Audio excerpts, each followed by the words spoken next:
lokum bæn og við styðjumst aftur við þessa fallegu bók, bænabók séra Karls Sigurbjörnssonar. Og við signum okkur og segjum saman í nafni Guðs, Föður, Sonar og heilags anda. Amen. Guð geymi mig og varðveiti mig á sálu og lífi, þennan dag og alla tíma í Jesú nafni. Amen. Ég les Davíðssalm 43.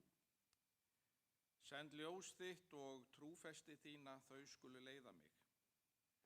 Lát mig ná rétti mínum, Guð, berst fyrir málefni mínu gegn miskunnalausri þjóð, bjarga mér frá svikulum og ranglátum mönnum, send ljós þitt og trúfesti þína, þau skulu leiða mig. Þau skulu fara með mig til fjallsins þíns helga, til bústaðar þíns, svo að ég megi inn ganga að altari Guðs, til Guðs minnar fagnandi gleði. Hví ertu beygð, sál mín, og ólgar í mér? Von á Guð, því að enn mun ég fá að lofa hann, hjálpræði auglits míns og Guðs minn. Send ljós þitt og trúfesti þína, þau skulu leiða mig. Dýr sé Guði, Föður og Syni og heilugum anda, svo sem var í upphafi, er og verður aldir alda. Amen. Við biðjum, miskunnsami Guð, þú sýndir öllum heimi kærleika þinn og gjörðist hluttakandi í þjáningu heimsins, þegar sonur þinn drottinn Jesús Kristur gaf sjálfan sig til dauða á krossi. Við biðjum þig, opnað þú augu okkar, að við sjáum leyndardóminn bak við þjáningu hans og dauða. Gef okkur kraft til að fylgja honum í hlýðni og í kærleika, í þjónustunni við þau sem hungrar og þyrstir eftir réttlæti og eftir lausn frá böli og þunga í sínu daglega lífi. Miskunna hreldum heimi, gef frið á stríðshrjáðum svæðum. Eilífi Guð lífsins drottinn, þökk sé þér fyrir einfalda þætti lífsins, fyrir brauð og jörð, fyrir vinda og vötn, fyrir fólk sem ber birtu af þér, fyrir tónlist og þögn, fyrir önn og hvíld, fyrir friðinn sem kemur frá þér. Þökk fyrir það að þú ert okkur hjá í syni þínum, Jesú Kristi. Amen.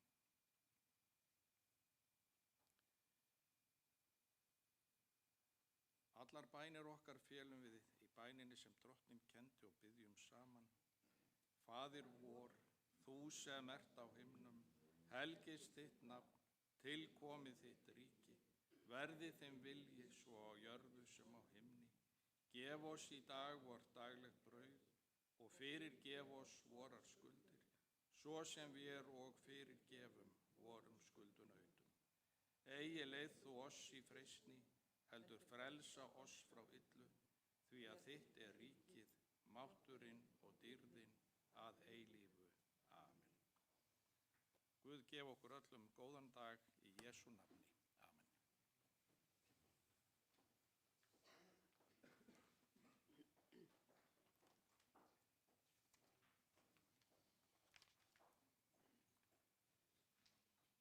Sjöundi fundur kirkjuþings 2023-24 er settur.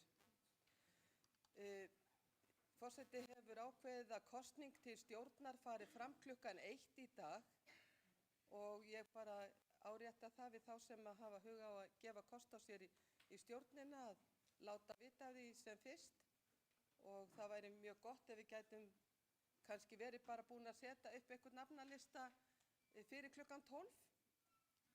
Þannig að fólk sæi þá hverjir er að gefa kost á sér, og Kosningarnar fara þannig fram að það verða, eins og við höfum gert áður, að fyrst kosið vígða í stjórnina 2 og síðan kosið 3 í aðalstjórnina af leikum eða óvígðum og úr þeirra hópi sem að fá þessara 3 sem fara í stjórnina verður kosin sérstaklega formaður. Síðan kosin 1 varamaður fyrir vígða og 2 varamenn fyrir óvígða. Þannig verður þetta gert og vona það skilji það allir að svona verður þetta og það bara kosið á blöðum en það væri mjög gott að fara að fá nöfnin svo að þær gætu setta kannski upp fyrir okkur svona áður en við förum í hádegismat. En þá komið að dagskránni og það 14. mál, það síðari umræða, tillaga til þingsályktunar endurskoðun á starfsreglum kirkjutónlist á vegum þjóðkirkjunnar nr. 1074 frá 2017 með síðari breytingu. Það nefndarálit löggjafarnefndar, flutt af Elínborgu Sturludóttur og tekur hún út til máls.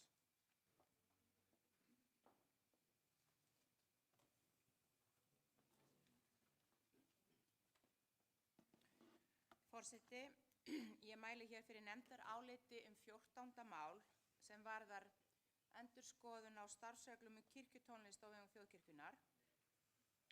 Ég hygg að allir fulltrúar hér á kirkjuþinginu geri sér grein fyrir mikilvægi þess að lög og reglur þjóðkirkjunnar ýti undir vönduð vinnubrögð og fagmennsku í öllum störfum kirkjunnar.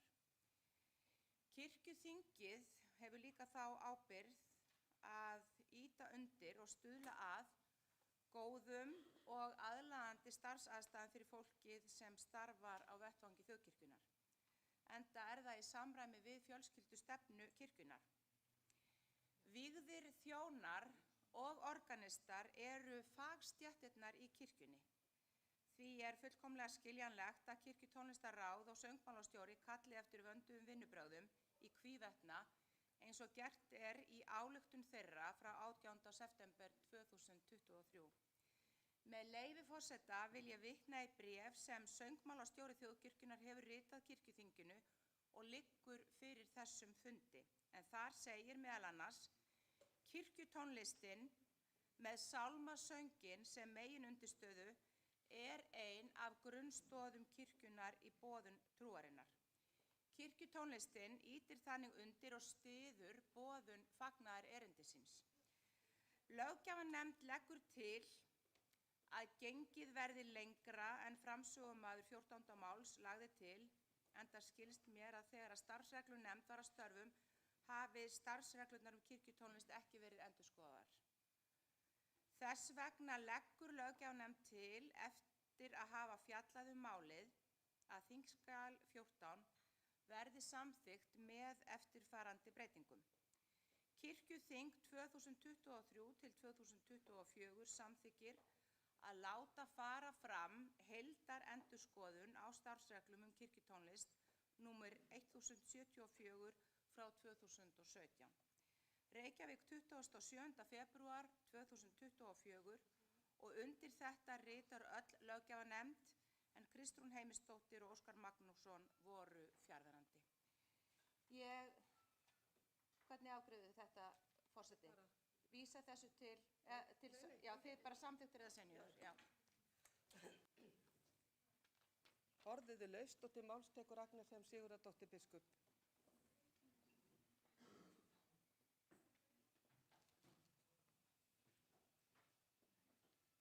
Forseti, láta fara fram endurskoðun á. Hver á að endurskoða og hver lætur þetta fara fram? Væntanlega kirkjuþing þá.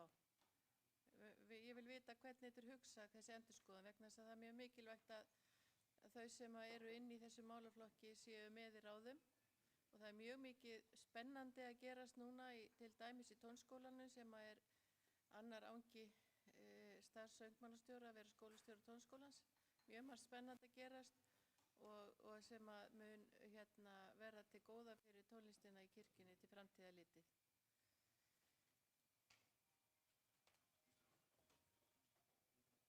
Til máls tekur Arna Gretarsdóttir og eftir henni talar Steindór Haraldsson.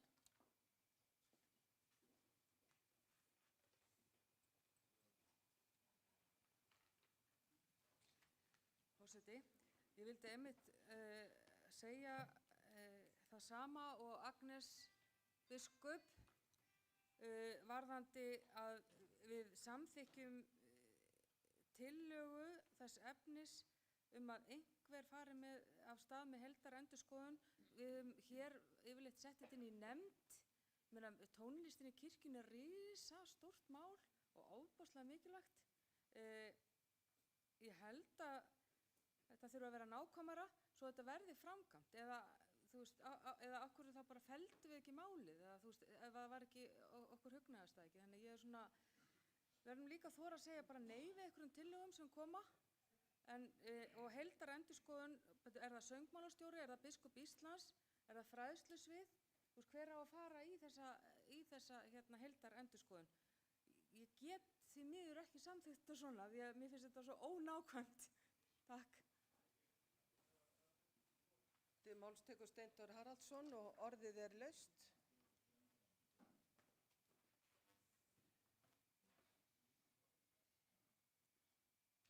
Forseti,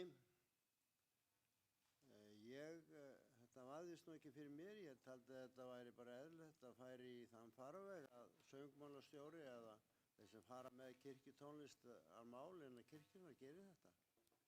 En það er sjálfsagt að kveða eitthvað fastar á þetta. Þetta var ekki vandamál fyrir mér. Það var ekki það sem ég ætlaði að ræða hérna. Þetta er önnur mál sem mér finnst alvarleg. Það sem er að gerast víða land er það að kirkjukórar er að gefast upp. Ég hefði átt að sjá, ég veit ekki hvernig sáuð innskot í Landanum daginn frá minni kirkju, þar sem að hefur verið gríðarlega gott kórastarf og við höfum þróað í kirkjunni mjög sterka hefð. Nú höfum við ekki efni á því lengur að hafa organista og reka kóri. Og það er þetta sem er vandamál allt land.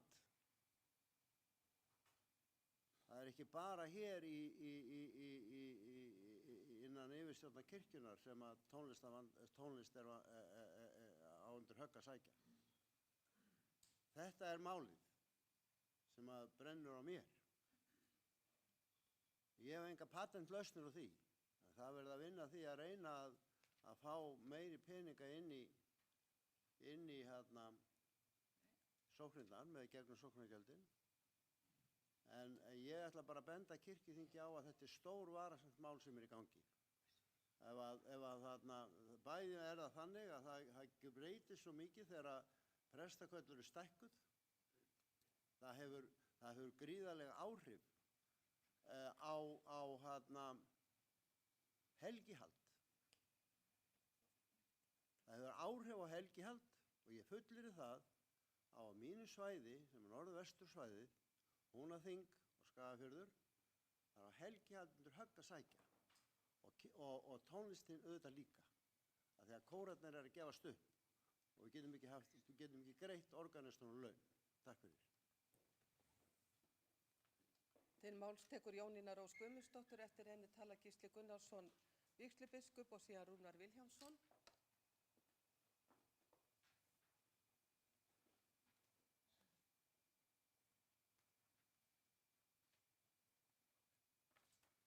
Forseti, ég þakka kærlega fyrir að þetta mál er hér til umræðu því ég held að sé afar mikilvægt og ég held að sé mikilvægt að allir gera sér grein fyrir að mál organista og tónlistarlífið í kirkjum landsins er alls konar. Svo ég verði bara aðeins persónuleg að þá er ég nýlega búin að ráða nýjan organista hérna við okkar stóru kirkju og var heppin þar við fengum nokkrar umsóknir og við gátum ráðið mjög hæfan og góðan organista. Kjarasamningar organista eru flóknir og fyrir svona óbreytt sóknarnefndarfólk sem að vinnur sín störf í sjálfboðavinnu er þetta bara heilmikið mál og ég er mjög þakklát fyrir það að nýr söngmálastjóri og skólastjóri, og veit ég ekki lengur hvað þetta heitir alveg, þessast Guðný Einarsdóttir hjálpaði mér í gegnum þetta ferli og þá ræddum við heilmikið það hvernig væri best að haga þessum málum almennt. Organistar eru mjög mikilvægir fyrir helgihald kirkjunnar. Þeir eru einyrkjar. Þeir eru í kirkjunni sinni þar sem eru messur alltaf allar helgar á meðan að prestarnir skiptast á. Það mjög margt í starfsemi í kringum kirkjutónlist sem að ég held að þurfi að skoða, og ég verð að viðurkenna að eftir að hafa tekið þátt í því áður sem óbreyttur sóknarnefndarmaður að hjálpa formanninum við það að ráða organista, þá finnst mér þetta með því flóknara sem að við gerum, og ég hef alveg velt því fyrir mér, bara betra að organistarnir séu á svipaðri ráðningu og prestarnir, frekar heldur en það að sóknirnar séu að ráða sér organista pínulítið eftir hentugleikum, og alveg eins og Steindór var að segja, sumir af miklum, kannski bara þeir eiga ekki einu sinni fyrir, það er ekki til nógu mikið fjármagn. Ég þekki það hér, ég veit að við erum betur stödd en margir aðrir, en við þurfum alveg að hafa fyrir því að geta verið með organista í fullu starfi. Þannig að ég held að það þarf að skoða þetta svona í rólegheitum og vanda sig eins og við eigum að gera, og ég alveg sammála því að það mætti skerpa á orðalaginu hvernig við ætlum að gera þetta, en allavega þá tel ég að við þurfum að endurskoða þennan þátt helgihaldsins. Takk. Til máls tekur Gísli Gunnarsson vígslubiskup og eftir honum talar Rúnar Vilhjálmsson.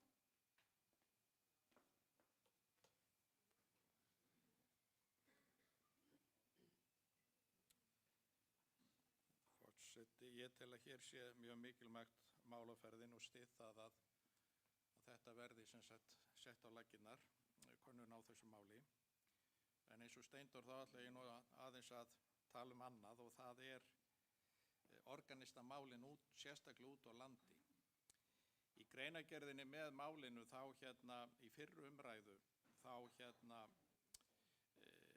vitnað í ályktun kirkjutónlistarráðs sem segir: Undanfarið hefur nokkuð borið á því að ráðið sé í stöður organista án þess að ráðningaferli sé að öllu leyti faglegt. Þarna verið að tala, finnst mér ekki verið að tala í þeim veruleika sem við lifum í, sérstaklega landsbyggðin. Við getum ekkert sett okkur á þennan stall þar. Og ég að tala dálítið á svipuðum nótum og Steindór, því að þetta brennur á okkur fyrir norðan. Til dæmis í Skagafirði, þá erum við að leita núna bara með logandi ljósi að organista, og við notum öll ráð til þess, og við erum ekkert mjög faglegir í því að við höfum ekki efna á því að auglýsa organista í fullt starf eitthvað svoleiðis. Þetta þarf að finna fólk sem hugsanlega sóknirnar hafa efna á að hafa í vinnu.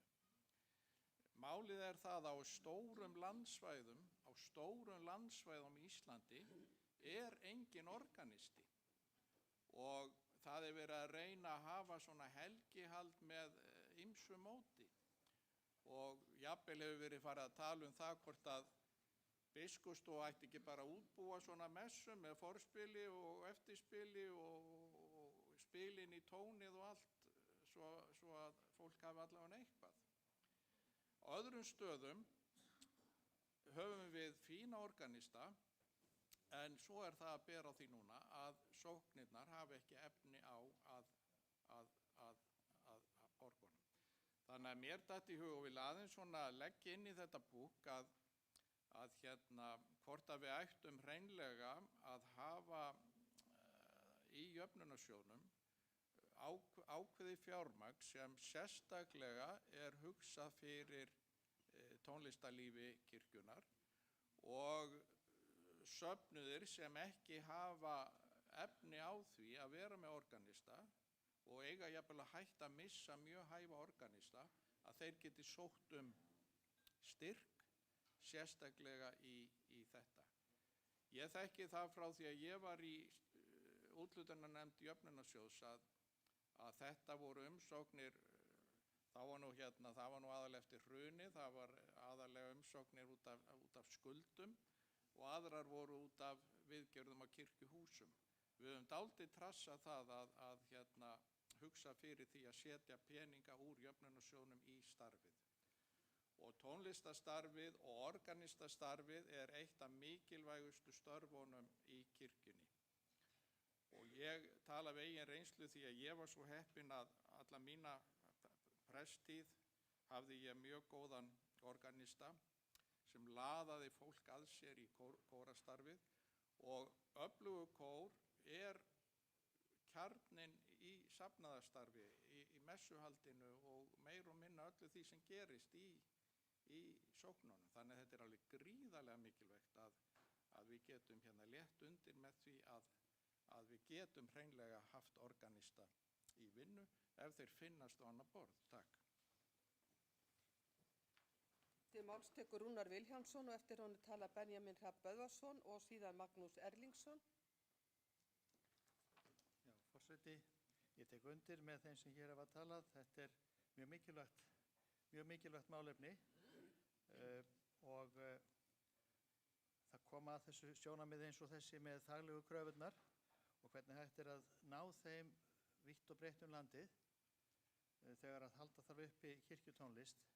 Hún er auðvitað bara óumræðilegur, bara óvéfengjanlegur, ætla því að segja, hluti af þjónustu kirkjunnar. Ég tek eftir því og tek undir með þeim sem hér hafa talað að það hefði mátt orða það skýrar hvernig eigi að framkvæma þessa endurskoðun og sakna þess að það kom ekki skýrar fram í tillögu löggjafarnefndar. Ég tek eftir að biskupsembættið er farið þarna út úr tillögunni og mér finnst það áhugavert í sjálfu sér vegna þess að biskup er jú yfir þjónustu kirkjunnar og embætti biskups og kirkjutónlistin er óhjákvæmilegur og samofinn hluti þjónustunnar. Og þá spyr ég bara framsögumann hvernig hugsar löggjafarnefndin sér framkvæmd málsins. Og þarna hafa væntanlega verið einhver sjónarmið það að kirkjuþing ætti ekki að fela biskupi þessi endurskoðun og svo framvegis, en ég vil þá fá að heyra rökin fyrir því og eins og ég segi, sakna þess að framkvæmdin á þessari endurskoðun sé ekki skýrar í tillögunni. Takk. Til máls tekur Benjamin Hrafn Böðvarsson og eftir honum tala Magnús Erlingsson og fleiri hafa ekki hvatt sér hljóðs.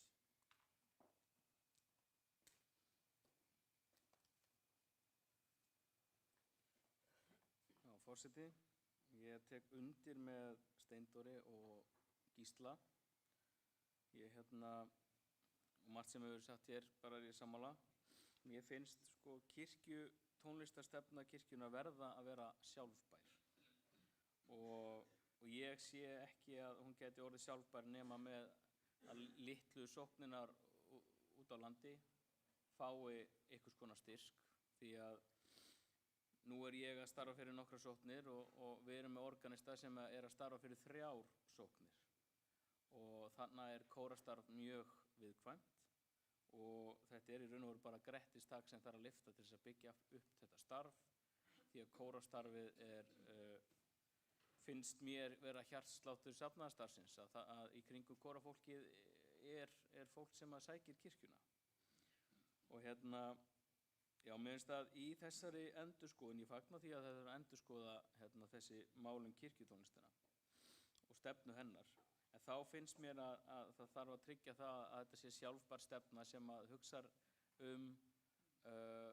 landsbyggðina og litlu brothættu sókninar, því að líka á Austfjörðum, á Suðurfjörðunum og Austfjörðum er engin starfandi organisti og það er bara allt, og það gerir starfið mjög erfitt.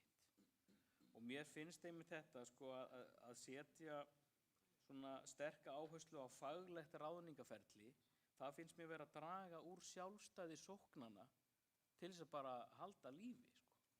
Svo að og ég sé ekki, það hefur ekki verið okkar reynsla að þau sem hafa verið útskrifuð úr tónskóla þjóðkirkjunnar hafa skilað sér út á land. Það er sótt stöður í Reykjavík og Akureyri, þar sem eru fagmenntaðir organistar á hæstu launum, en þetta er ekki fólk sem skilar sér út í landsbyggðina í brothættusókninar. Svo mér finnst að inn í þessu ferli þá þarf að gera þetta sjálfbært og hugsa litlu sóknirnar út á landi. En ég alveg sammála því að mér finnst líka bara í tillögunni nefndarálitinu að það að vísa því einhvern ákveðinn farveg. Takk. Til máls tekur Magnús Erlingsson og eftir honum talar þá framsögumaður.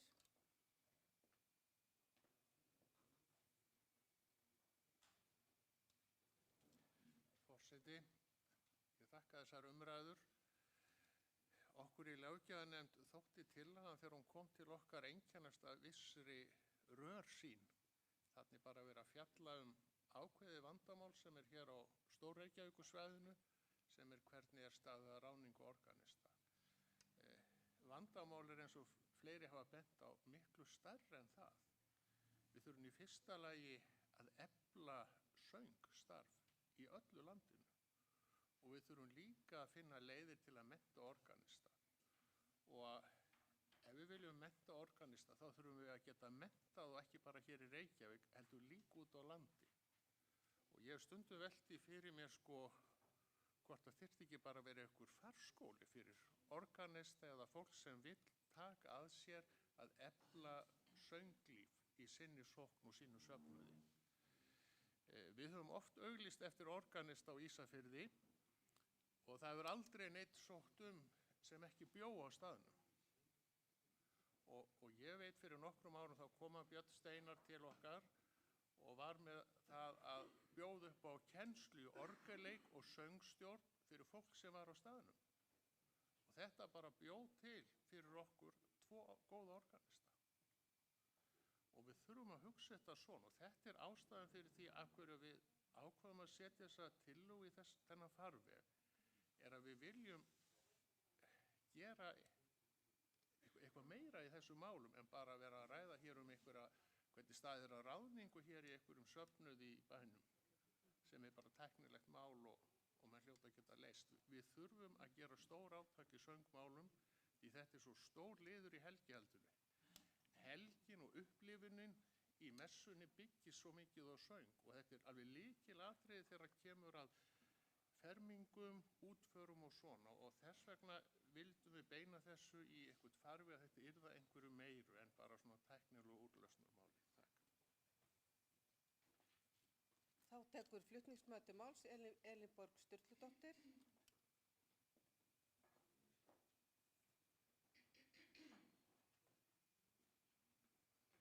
Forseti, ég vil bara þakka fyrir þessa mikilvægu umræðu sem hér hefur farið fram og hún náttúrulega birtir í raun og veru margt. Hún birtir til dæmis það hversu viðkvæmt tónlistarstarfið á landsbyggðinni og það hárrétt og ég tek undir það. Ég vil geta þess að einmitt það hefur nú komið fram hér og kom fram hér í erindi frá söngmálastjóra á kirkjuþingi held ég fyrra eða hittifyrra að þar var verið að kom fram hversu mikilvægur til dæmis tónskólinn hafi verið í þjálfun organista á landsbyggðinni sem hefðu einmitt verið ráðnir til starfa á heima fyrir og síðan fengið menntun og þjálfun hjá tónskólanum. En það sem að Steindór til dæmis var að tala hérna áðan og frásögn hans af því að þessi litla sókn á Skagaströnd hafi ekki lengur efni á því að hafa organista, það náttúrulega vitnisburður enn stærra mál sem auðvitað sóknargjaldamálið. Það að verið að sóknargjöldin í raun og veru að draga svo mikið úr mætti safnaðana að þeir komnir í þessu vandræði að það í raun og veru að kippa stoðunum undan starfi sóknana vítt og breitt landið vegna þess hve lág sóknargjöldin Þetta bara allt annað mál. En ég held að við sem höfum starfað á landsbyggðinni og náttúrulega líka bara hér á höfuðborgarsvæðinu, við gerum okkur mjög vel grein fyrir því hversu mikilvægt það að hafa öflugt söngstarf og hvað kirkjukórarnir og organistarnir mikilvægir í helgihaldi okkar og öllu kirkjustarfi okkar og líka söngfólkið og kirkjukórarnir auðvitað baklandið í ekki bara okkar prestana heldur kirknanna og hversu, mér finnst það bara koma fram til dæmis í máli Gísla hvað í raun og veru kórastarfi mikil samfélagsþjónusta vítt og breitt landið. Og það svo mikilvægt að renna styrkum stoðum undir það. Það auðvitað þannig sem hefur komið það fram að aðstæðurnar eru ólíkar á landsbyggðinni og hér á höfuðborgarsvæðinu. Engu að síður þurfum við auðvitað að hafa þessi prinsip að það sé faglega að öllu staðið og svo eru auðvitað aðstæðurnar ólíkar og þá þurfum við auðvitað að grípa til þeirra ráða kannski að leita logandi ljósa fólki sem getur þjónað í kirkjunum og spilað undir söng og þar fram eftir götunum og þá kemur kannski til að einmitt að við hvetjum og löðum þetta fólk til þess að sækja sér meiri menntun og svo framvegis. En ég þarf enga síður að ég ætla ekki að fara í meiri kannski umræðu þetta en eins og kannski við gerðum ákveðin mistök og ég biðst bara velvirðingar á því við sendum ekki inn kostnaðaráætlun með tillögunni en við höfum hins vegar búið að ræða við framkvæmdastjórann sem að sér ekkert því til fyrirstöðu að það sé hægt að samþykkja þessa tillögu og eins og við hugsuðum þetta í löggjafarnefndinni þá treystum við því að þetta færi bara í hefðbundinn farveg þar að segja að forsætisnefndin myndi skipa nefnd til þess að fjalla þetta mál og mér finnst það liggja algjörlega í augum uppi að þessi endurskoðun hún yrði auðvitað að fara fram í nánu samstarfi við söngmálastjóra þjóðkirkjunnar og auðvitað kirkjutónlistarráð. Það þarf auðvitað að hafa þessar stofnanir kirkjunnar með í ráðum þegar að þessi nefnd yrði skipuð vegna þess að við þurfum, það í mörg horn að líta og til þess að tryggja bæði að þessi tekið tillit til ólíkra aðstæðna vítt og breitt landið og síðan líka þessara faglegu sjónarmiða að hlúa þannig að hlutunum að fagstéttirnar í kirkjunni að þær finni að það sé borin virðing fyrir þeirra menntun og störfum. Ég held að þetta sé bara, ég sé búin að bregðast við svona meira og minna því sem að kom hérna fram en ég þakka umræðuna og mér finnst hún hafa verið mjög góð og mikilvæg.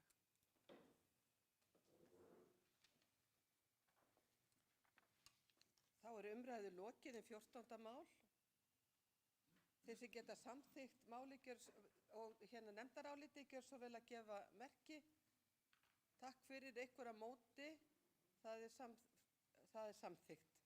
Fyrir tekið 20. mál, það síðar umræða, tillaga til þingsályktunar aukna hlutdeild ungs fólks á kirkjuþingi. Nefndarálit allsherjarnefndar flutt af Þuríði Björgu Víum Árnadóttur og tekur hún nú til máls.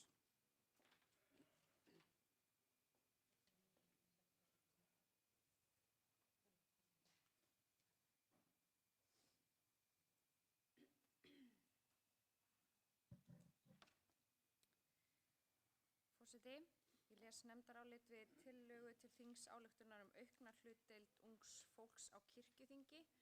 Kannski fá að segja örfá orð.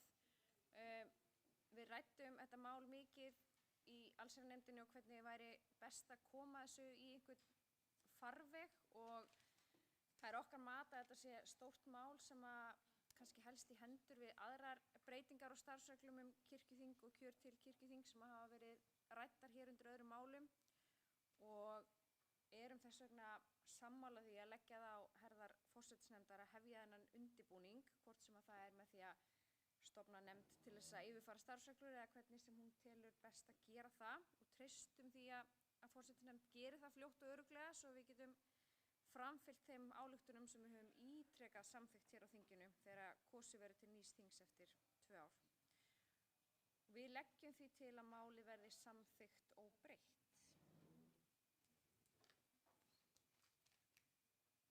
Orðið laust til máls tekur Arnfríður Guðmundsdóttir og síðan Steindór Haraldsson.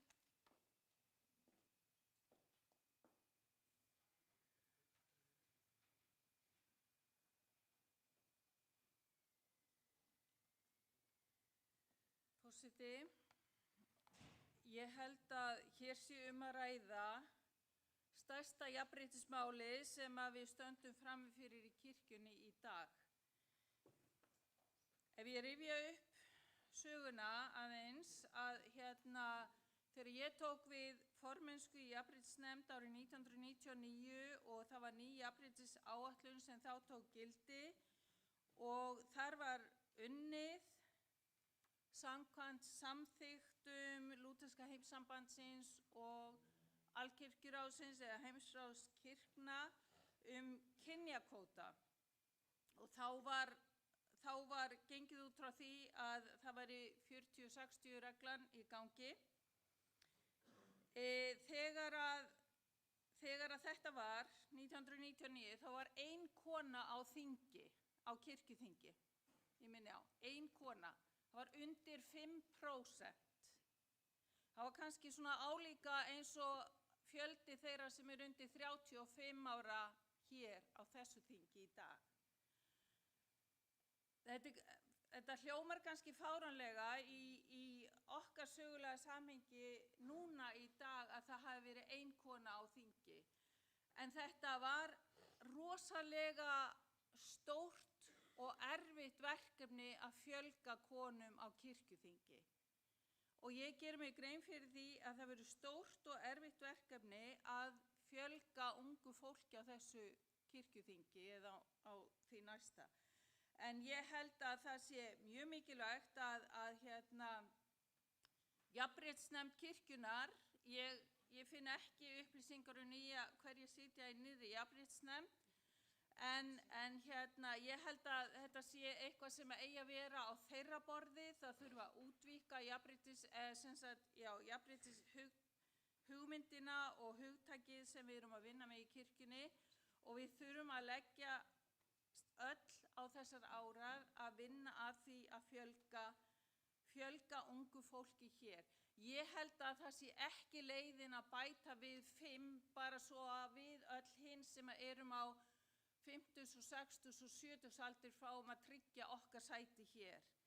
Ég meina, ég stóð í því að tala við marga kalla sem að töldu að við sem vorum að vinna því að fjölga konum á kirkjuþingi 99 til 2002, eða sem sagt við vorum á þeim vinnutíma og vinna því að þeim yrði fjölgað í kosningunum 2002, þá voru kallar sem sagði við mig, þú ert bara að taka af okkur sætin. Og ég held að þetta sé viðhorf sem við þurfum að horfast í augu við og kannski þykir einhverjum sem eru á 70-aldri að unga fólkið eigi ekki sama erindi inn á kirkjuþing eins og þau. En ég held að við þurfum að taka upp 20% regluna frá Lúterska heimssambandinu. Við þurfum að vinna statt og stöðugt að því að ná fjölda ungs fólks upp í þá tölu að minnstakosti. Því að ég held að við horfum fram á það að ef við bara lítum í kringum okkur, þá sjáum við nokkuð fljótt hvar fjöldi kirkjuþingsfulltrúa liggur á aldursrófinu og ég held að það sé eitthvað verulega skakkt við það og eitthvað sem við þurfum að laga og ekki síðar en núna. Takk. Til máls tekur Steindór Haraldsson og eftir honum tala Berglind Hönnudóttir.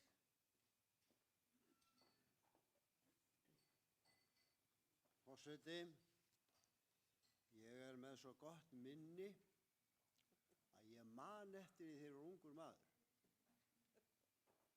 Það er að vísa svolítið langt síðan, en ég man það.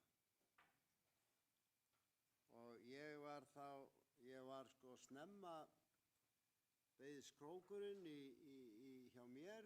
Ég hafði gaman af félagsmálum og strax á unga aldri. Og ólst upp hjá afa mínum og ömmu sem voru að kynslóð ungmannafélagana, kvenfélagana. Þess vegna gekk ég í kvenfélagið daginn, af því amma hafði verið þar. Og nú má ég leyfilegt að kalla mig sig í kvenfélagi. Ég er þar. Og það fer vel á mér og hinum þessum konum. þegar við ætlum að fara í þetta, eins og við þekkjum það alveg og við munum það flest, þegar fyrsta konan varð prestur. Stórmerkilegt. Fyrsta konan varð prestur.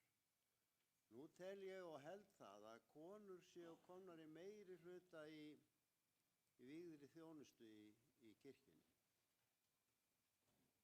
Þannig að jafnréttið er þar orðið rétt, sko. Og þetta sem að Arnfríður var að tala hérna áðan, að þetta sé að tekið plássið mitt. Þetta var alltaf verið svona og mun alltaf verða svona. Og það að gera sér grein fyrir því að til þess að rétta hlut einhvers hóps, í þessu tilfelli ungs fólks, þá þarf að ganga á einhvern annan. Það er bara þannig. Og það verður ekki gert nema með ákveðnum svona kvótakerfi. Það er ekki hægt öðruvísi. Vegna þess að við sem erum á þessum aldri, við höfum svo miklu meiri tækifæri til þess að vinna okkur inn atkvæði. Og yngra fólki á ekki séns. Við verðum bara, þetta er staðreynd. Ég er búinn að horfa á þetta í gegnum tíðina. Þetta er svona.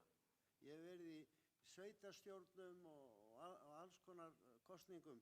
Ég veit alveg hvernig þetta er. Það þarf að búa til kvótakerfi, þar sem að fólk af mismunandi aldurskeiðum hefur jöfn tækifæri til að setjast inn á kirkjuþing. Og ég er talsmaður þess.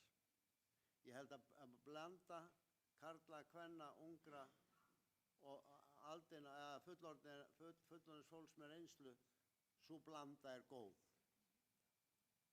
Það þarf að blanda þessu. Það þurfa að koma, öll sjónarmiðin þurfa að koma inn.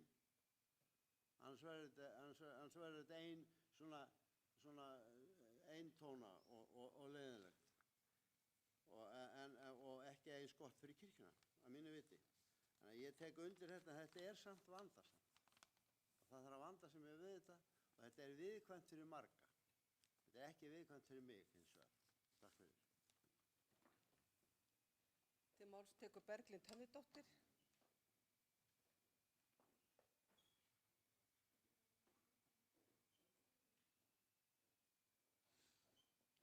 Forseti, ég vil þakka allsherjarnefnd fyrir þetta álit og núna er tími til þess að fara í þessar framkvæmdir. Við höfum oft gagnrýnt að hlutir sé að koma seint þegar við erum jafnvel að byrja einhverju ferli. Nú eru 2 ár í næstu kosningar, þannig að það er tími til að vera að breyta þessum reglum og vera að skoða þær akkurat núna þannig að þær séu tilbúnar þegar við förum aftur í kosningar.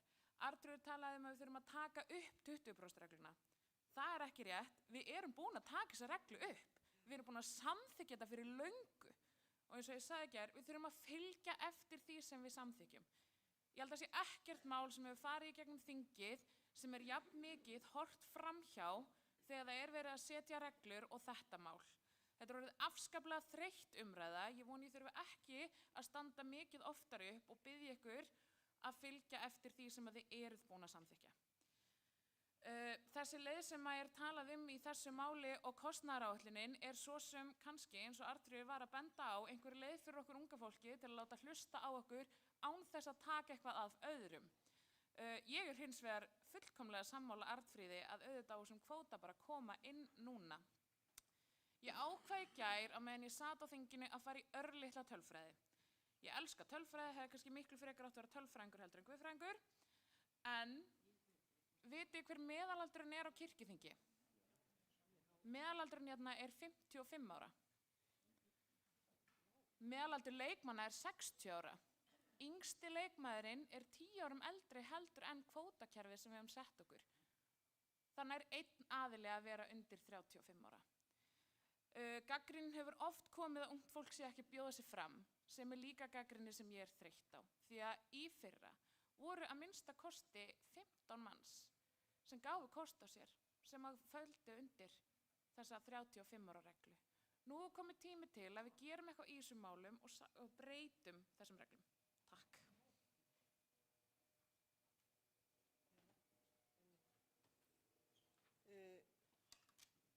Forseti hefur fregnir af því það sé verið að streyma frá fundinum. Það er ekki heimilt nema það sé borið upp undir þingið. Þannig ég ætla að biðja þann sem er að gera það að vinsamlegast bara gera það ekki. En umræðu þetta mál þá lokið og þeir sem geta samþykkt 20. mál gjörðu svo vel að gefa merki. Takk fyrir. Er einhver á móti? Það er samþykkt samhljóða og verður þá vísað til forsætisnefndar til úrlausnar eins og mál númer 14. Fyrir er tekið 28. mál, það er síðar umræða, tillaga til þingsályktunar hlutdeild unga fólksins í kirkjustarfi og stjórn. Nefndarálit og allsherjarnefndar flutta Auði Torberg Jónasdóttur og tekur hún nú til máls.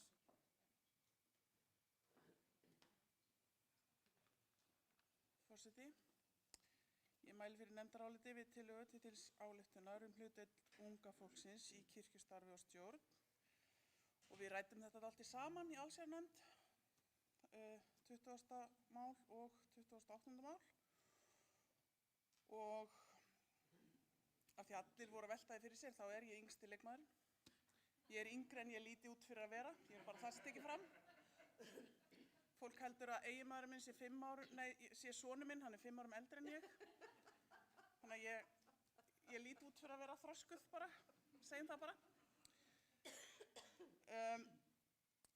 En við bara tökum undir með kirkjuþingi unga fólksins mikilvægi þess að leggja áherslu á þessa hlutdeild og eins og margbúið að koma fram þá er endurskoðun í gangi. Við erum búin að taka skref til að halda áfram og þá getum við farið að skoða aðra hluti sem er meðal annars leikreglur og fleira. Þannig að við bara erum ánægð með það og við höfum fjallað þetta og leggjum til að það verði samþykkt óbreytt. 28. mál. Orðið er laust. Guðni Már Harðarson tekur til máls.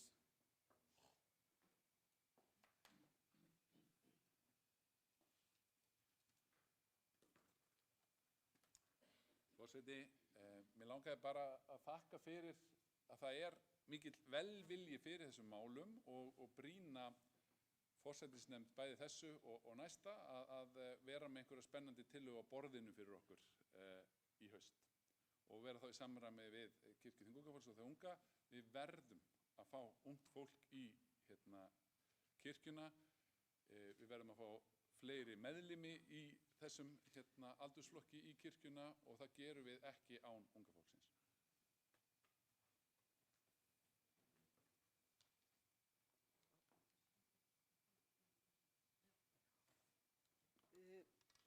Vill frummælandi taka til máls? Nei, þá er bara umræðu lokið, síðar umræðu lokið og þeir sem geta samþykkt 28. mál gjörðu svo vel að gefa merki. Takk fyrir. Einhver á móti, það er samþykkt samhljóða og verður vísað til forsætisnefndar. Fyrir er tekið á 22. mál, það er síðar umræða, það er til á starfsreglum breyting á starfsreglum fjármál þjóðkirkjunnar, númer 13 frá 2021 til 2022. Ég sé ekki hver er. Stendur ekki á mínu blaði.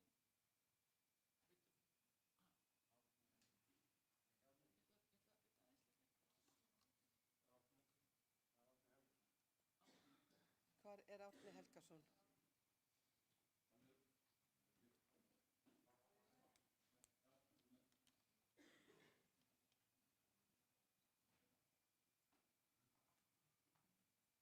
Ertu til í að stoppa bara aðeins upptökuna meðan?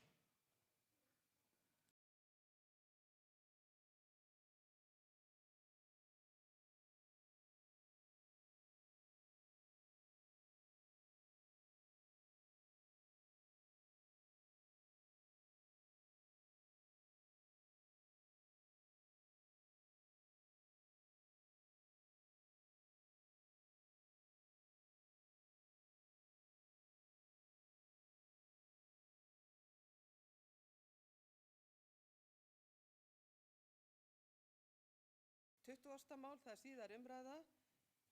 Nei, 22. mál, það er síðar umræða. Það er Árni Helgason sem er frummælandi og tekur hann til máls. Forseti,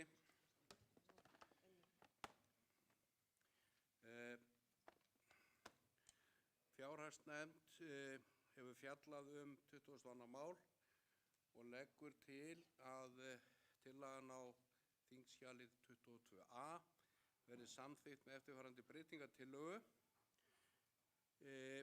Og það þannig að önnur málsgrein 1. greinar hún stendur óbreytt og 3. grein tillögunnar fellur brott. 3. greinin sneri að firmaritun. Við samþykktum í gær hvernig firmaritunin þannig að það óþarfi að vera að taka hana hér fram aftur. Og þannig að svona leggjum við vitlaust skjal?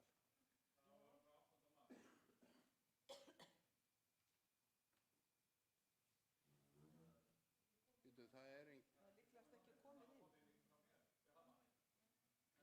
Jú, það komið þarna. Jú, þarna þetta.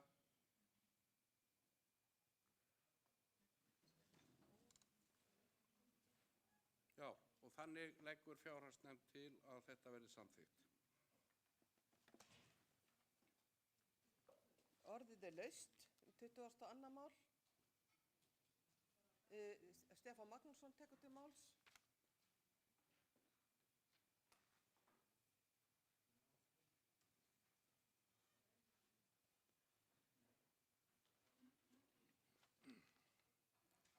Forseti, þetta mál, 22. mál, var við framlagningu all sérstakt mál, skulum við segja. Og þó ekki djúpt tekið í árinna. Síðan hefur það klárlega lagast mikið í meðferðu nefndar, en það hins vegar svo að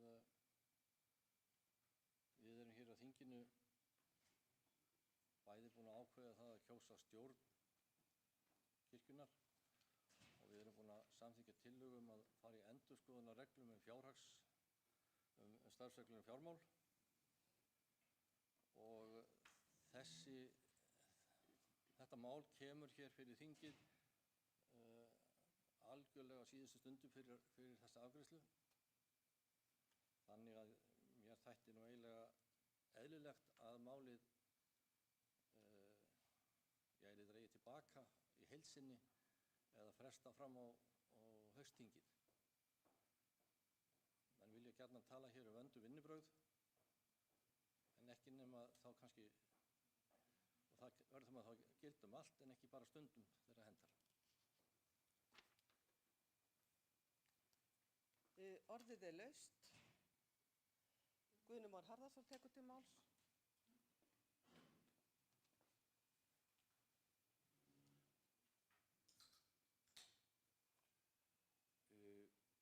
Ég vil nú bara, forseti, þá vil ég nú minna á það, ég held að þetta hafi nú fengið fína umfjöllun og verið lengi fyrir okkur. Ég kallaði sérstaklega fram af hverju það var ekki tekið fyrir á haustþinginu í Grensáskirkju og fannst þetta vera undanskilið. Ég hafi skilning á því að skipuritsmálin væri frestað, en ég spurði forseta tvígang sérstaklega af hverju þessu máli væri frestað. En það hefur legið fyrir máli og við erum ekki að gera stórvægilega breytingu á þessu. Þetta fyrst og fremst falið í því að ein tillaga sem var að meirihluti stjórnar ritaði alltaf firmað eins og í almannaheillalögum. Það var kannski orðalagsbreytingar sem við vorum ekki alveg með á hreinu, en það samþykktum inn í skipuritunni í gær og þetta áfram hið besta mál að mínu dómi, en ég skil ekki alveg þá orðræðu að við höfum ekki haft tíma til að vinna þetta. Til máls tekur Bryndís Malla Elídóttir.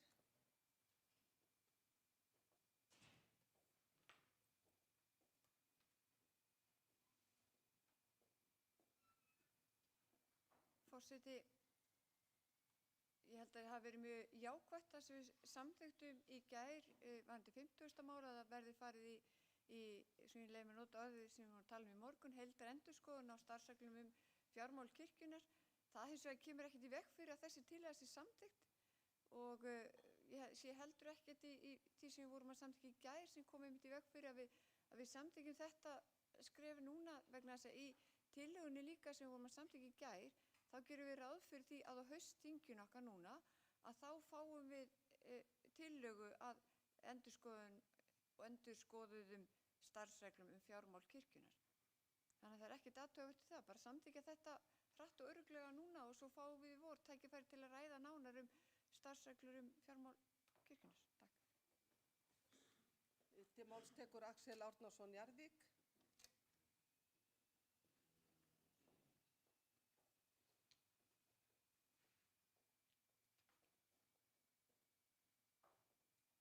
Forseti, ég vildi nýta þessar fáeinu mínútur til þess að taka undir þessa tillögu það að allir kirkjuþingsfulltrúar fái aðgang að sömu gögnum óski þeir þess vegna þess að eitt af stærstu málum kannski hvers kirkjuþings eru fjármál og það sem kirkjuþingsfulltrúi að þurfa að samþykkja fjárhagsáætlun og síðan ársreikning án þess að geta glöggvað sig vel á hvaða tal er á bak við tölu og ég sótti með bréfi held ég október 22 eftir því að fá afhent gögn og þeirri beiðni var fyrst synjað á grundvelli persónuverndarsjónarmiða, síðan var því breytt. Þannig að af hverju segi ég þetta? Jú, til þess að ýta það að það sé svo mikilvægt að hafa það alveg svart og hvítu að kirkjuþingsfulltrúi geta fengið öll gögn rekstur kirkjunnar, öll sömur. Hún sé treyst fyrir því með einhverjum hætti og við erum að eiga hérna við stórar tölur sem við getum ekki sundurgreint. Við kannski höfum engan áhuga á því en þau sem hafa þó áhuga á því að kafa ofan í reksturinn ættu að fá það. Takk.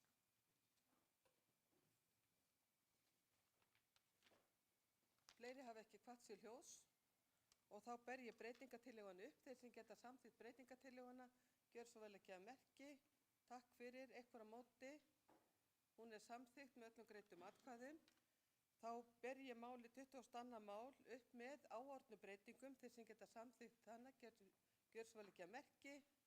Takk fyrir, eitthvað á móti, samþykkt samhljóða. Forseti hyggst nú að gefa smá hlé á þessu fundi svo fólk geti rétt úr sér og við setjum kannski upp nöfnin á þeim sem eru komnir í framboð til stjórnar þannig að allir geti séð það.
ætlar hann Benjamin Hrafn Böðvarsson að flytja okkur svona smá skýrslu frá nefndinni sinni sem hann greinir frekar frá og tekur hann út til máls.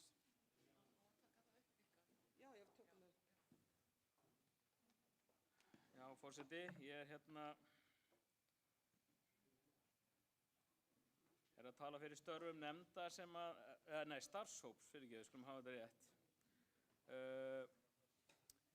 Ég ætla að fara svona fyrst í inngang og samhengi, ég ætla bara að lesa, þetta er ekki löng skýrsla, ég ætla bara að lesa upp úr henni.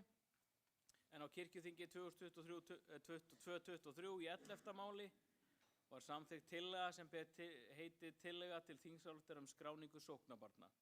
Það sem lagt var til að skipaður yrði starfshópur sem hefði það hlutverk að kanna hvernig best væri að halda utan skráningu sóknarbarna í þjóðkirkjuna. Og sú nefnd yrði prestum og öðru starfsfólki þjóðkirkjuna til ráðgjafir í þeim efnum. Í tillögunni var vísað í skýrslu frá árinu 2015 sem starfshópur á vegum kirkjuþings hafði gert, sem hafði þann tilgang að koma með tillögur hvernig megi stuðla mætti að nýliðun innan þjóðkirkjunar.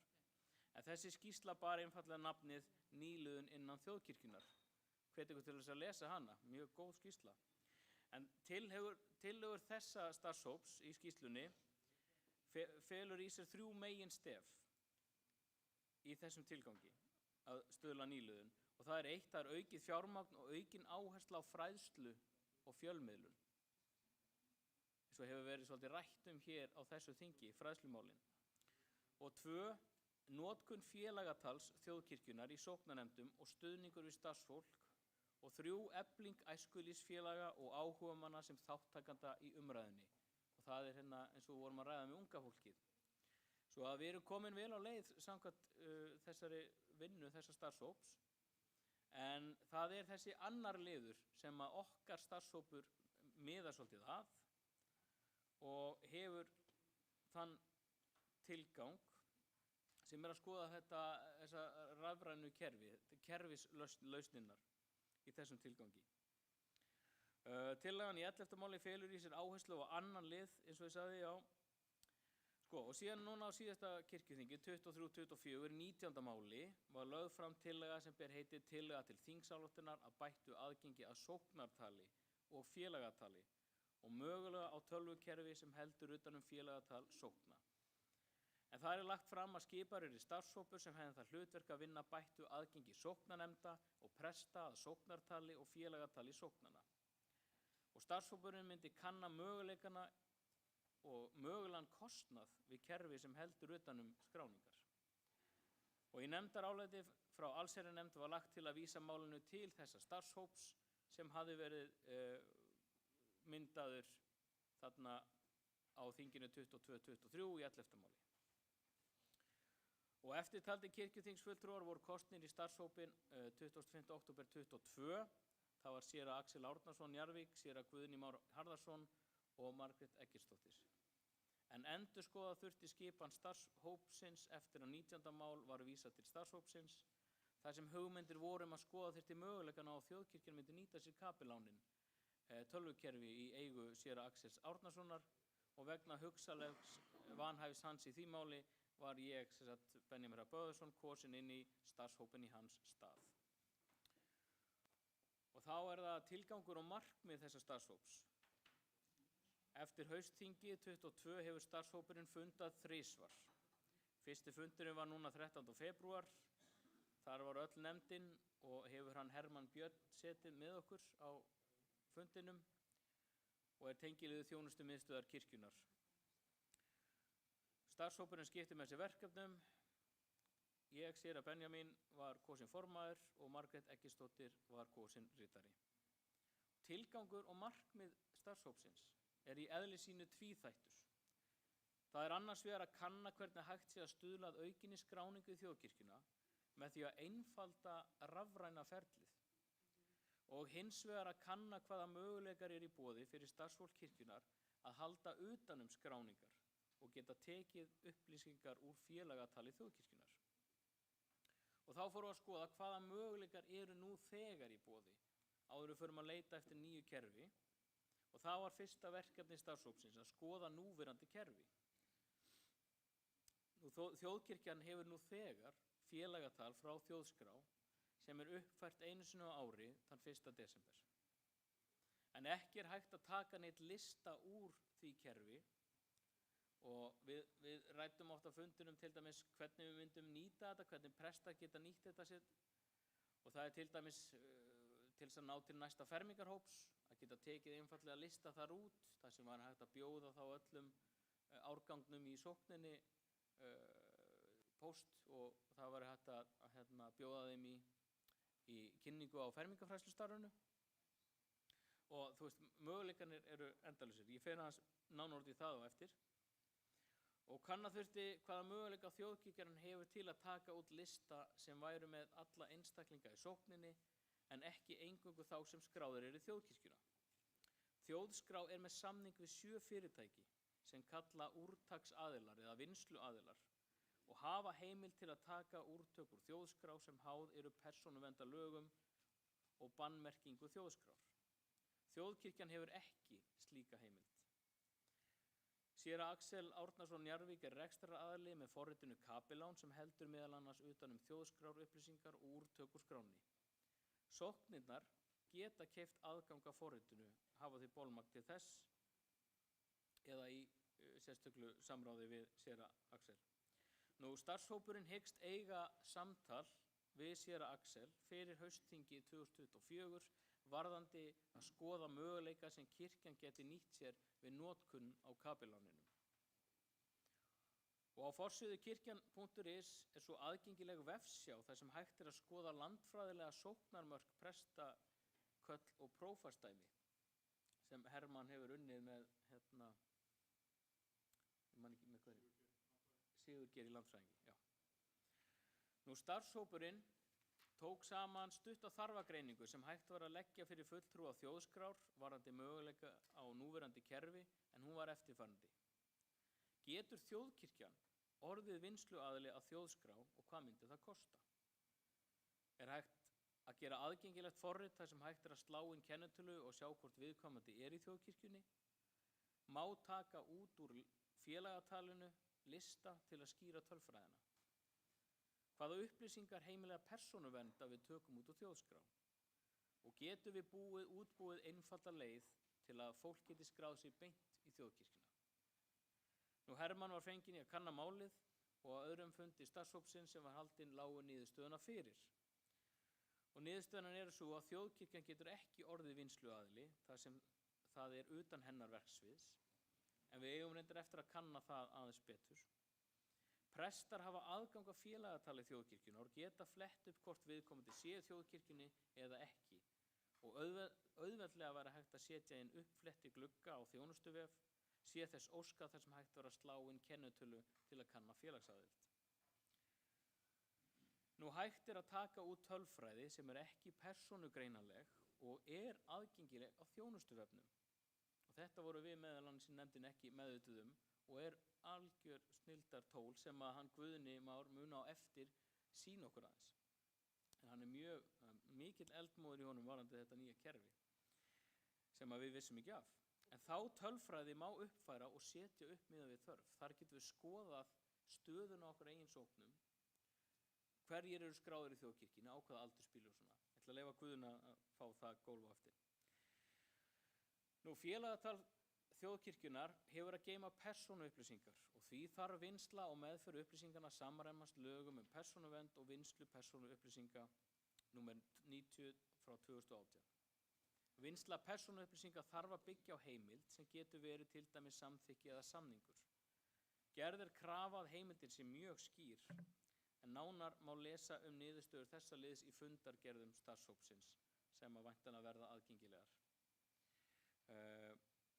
Og núna 5. liðurinn búið er að setja upp styttri leið til þess að skrá sig eða barnið sitt í þjóðkirkjuna á forsíðu kirkjunnar. Og kannað verður hægt hvort að verði hægt að setja upp sömu virkni á þjónustuvef kirkjunnar til dæmis við skráningu skírnarathafnar. Ef ég er að fá til mín til sem prestur, fólk sem er að fara að skíra barnið sitt, við ætlum að reyna að finna leiði til þess að auðvelda það að við getum í raun og veru bara sendt boðin á síman hjá fólkinu sem að það geti skráð barnið sitt á mjög auðveldan hátt eða sjálft sig í þjóðkirkjuna. Svo við erum að reyna að finna leiðir þarna til þess að gera þetta rafræna kerfi ennþá betra. Starfshópurinn ræddi einnig önnur kerfi sem notast við í sóknum landsins. Það má nefna Skrám, sem rafrænt skráningakerfi sem einfalt og aðgengilegt í notkun. Það eru til dæmis notað þegar skrá þarf í fermingarfræðslu, æskulýðsstarf eða barnakóra, svo dæmi séu tekin, og forritið í umsókninni óskar þess að foreldrar og forráðamenn samþykki notkun persónuupplýsinga. En niðurstöðurnar sem ég ætla að kynna: eftir að hafa kynnt sér núverandi kerfi telur starfshópurinn ekki ástæðu til þess að leitast eftir að kaupa annað kerfi eins og stendur.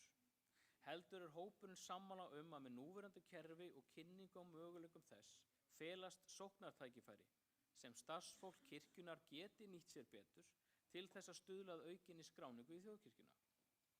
Núverandi kerfi býður einnig upp á möguleika sem gerir prestum og öðru starfsfólki kirkjunnar kleift að vinna með upplýsingar sem geti nýst þeim í því markmiði að auka gæði þjónustunnar og stuðla að aukinni nýliðun í kirkjunni. Starfshópurinn hins vegar sammála að það þurfi að auka meðvitund presta, starfsfólks kirkjunnar og sóknarnefnda þær leiðir sem séu færar með núverandi kerfi og því þurfi að stuðla að kynningu og fræðslu þessi mál. Starfshópurinn mun því starfa áfram til þess að kanna nánar þá möguleika sem eru til staðar í núverandi kerfi, en einnig hvort fýsilegt sé að gera samning við vinnsluaðila og þannig spara sóknum landsins peninga. Starfshópurinn mun kanna nánar hvaða upplýsingar sé mögulegt að fá úr félagatalinu og skoða hvað má og hvað má ekki með tilliti til persónuverndarlaga. Starfshópurinn telur að það sé hægt að hefja kynningu og fræðslu á núverandi kerfi svo prestar, starfsfólk og sóknarnefndir geta öðlast ríkari þekking á stöðu sinni sókna og hafi það sameiginlega átak að auka skráningar í þjóðkirkjuna, en sóknarfærin eru mörg. Og nú ætlum ég að gefa honum Guðna Má orðið sem svakalega spenntur að kynna fyrir ykkur núverandi kerfi. Guðni Már Harðarson tekur nú til máls. Má ég óska eftir að þetta verði ekki í streymi? Já. Er það ekki? Þetta er bara kynning sem er ekkert vissum að ég heima í streymi. Þannig að ég óska eftir að... Og þá bara bið ég... Skýrslan er það sem...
Se, já, kosning er hafin, þá kjósa 2. 2 vígða aðeins núna í þessari umferð er bara vígðir.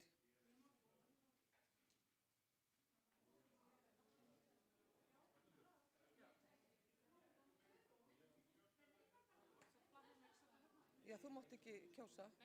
Já, nei, það má bara passa. Já, takk fyrir.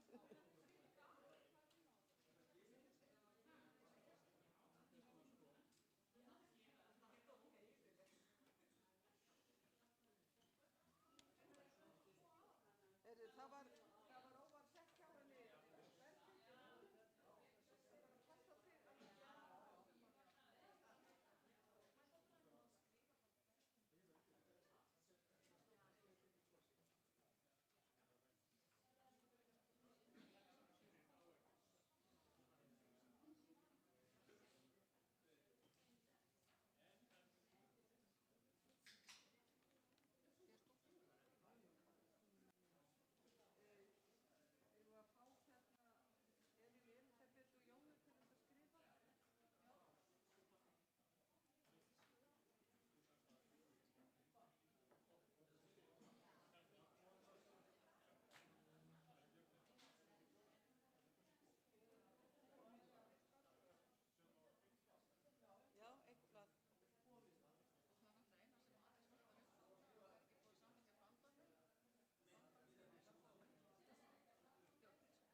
Hafa allir greitt atkvæði? Þá er kosningu lokið og atkvæði verða talin.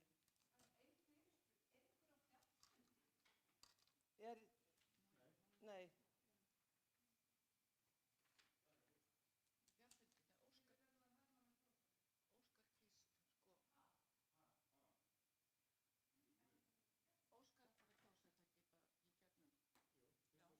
Já, það er leyfilegt, hann má kjósa.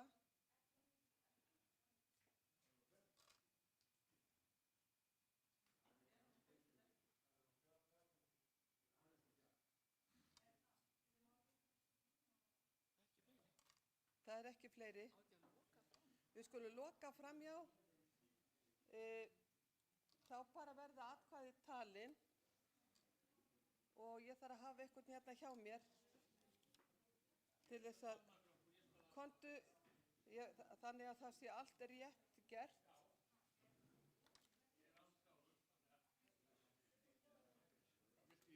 Hér er bara vottir hérna. Það er Axel Þuríður.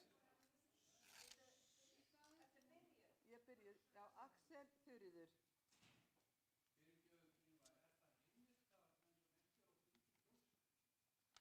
Hann hefur ekki sagt sig af fundinum í rauninni.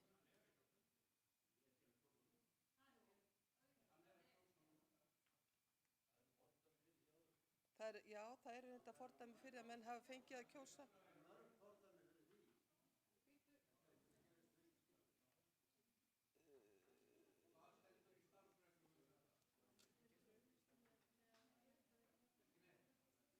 Skulum bara bíða.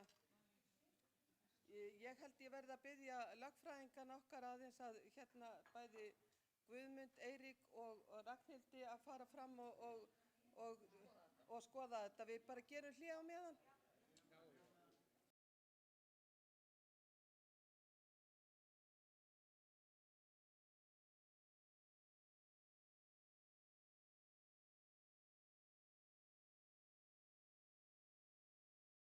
Tímann og tökum bandorminn bara fyrir núna og það er 41. mál og það er Starfsreglur breytingu á ýmsum starfsreglum kirkjuþings.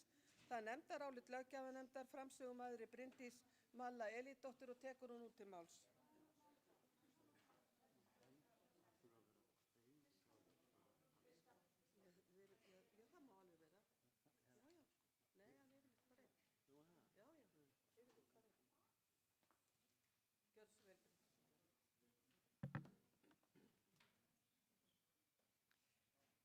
Forseti, ég flyt hér nefndarálit við tillögu að starfsreglum breytingu á ýmsum starfsreglum kirkjuþings. Þetta er nefndarálit löggjafarnefndar. Löggjafarnefnd hefur fjallað málið og leggur til að tillagan á þingskjali 41 verði samþykkt óbreytt. Og undir þetta ritar öll löggjafarnefnd. Óskar Magnússon var fjarverandi í gær. Þetta er bara bandormurinn, við erum bara að skipta orðinu framkvæmdanefnd út fyrir stjórn þjóðkirkjunnar. Orðið er laust. Enginn er kvatt sér hljóðs og er umræðu lokið, síðar umræðu. Þeir sem geta samþykkt málið gjörðu svo vel að gefa merki. Takk fyrir. Einhver á móti. Það samþykkt samhljóða og er þannig afgreitt frá kirkjuþingi. Og þá gerum við bara hlé á meðan að lögfræðingarnir okkar skoða þetta mál.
Það er Þuríður Axel. Axel Þuríður.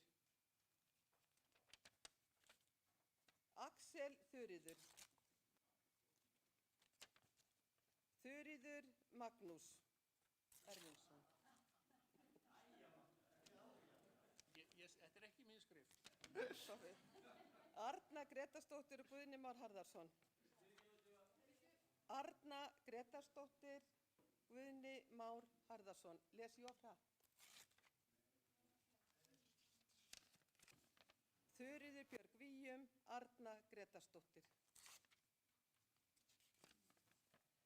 Þuríður Björg Víum, Guðni Már Harðarson. Þuríður og Guðni. Arna Gretarsdóttir, Þuríður.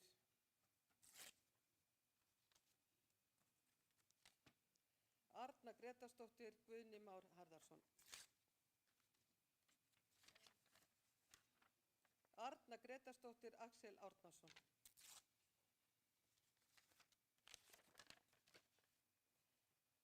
Elínborg Sturludóttir, Þuríður Víum.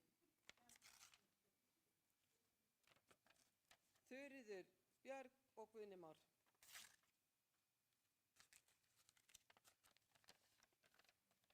Arna Gretarsdóttir og Guðni Már Harðarson. Arna Gretarsdóttir, Axel Árnason, Njarðvík.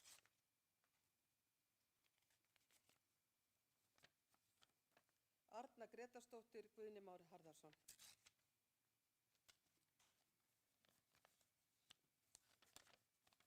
Axel Árnason, Njarðvík og Þuríður Björg Árnadóttir, Víum. Þuríður Víum, Arna Gretarsdóttir. Guðni Arna.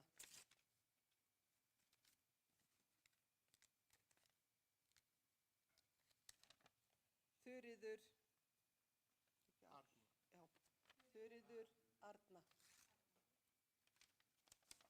Axel Árnason, Þuríður. Arna Gretarsdóttir, Guðni Már Harðarson. Arna Gretarsdóttir, Axel Árnason, Njarðvík.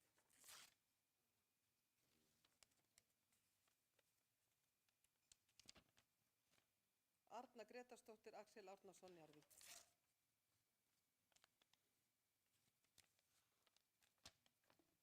Guðni Már Harðarson, Þuríður Björg Víum. Guðni Már, Þuríður Víum. Guðni Arna Gretars.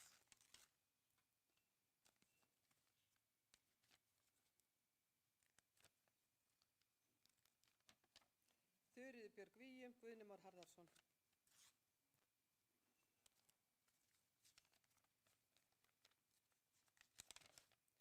Guðni Már Harðarson, Þuríður Björg Árnadóttir, Víum. Og þá er þetta komið. Og nú býðum við bara eftir að fá tölurnar.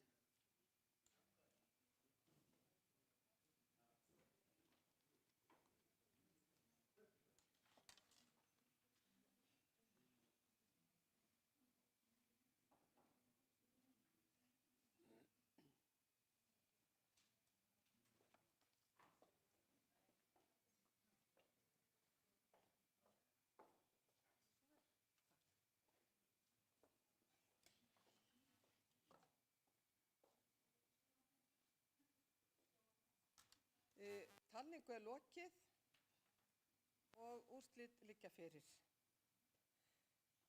Ég ætla að byrja bara á þeim sem að fengu 1 stig, eitt atkvæði, það var Elínborg Sturludóttir fékk 1 og Magnús Erlingsson 1.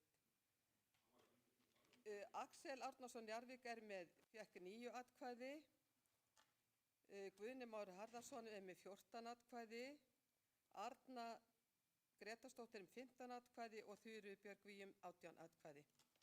Þannig að rétt kjörin er Þuríður Björg Víum Árnadóttir og Arna Gretarsdóttir. Jú.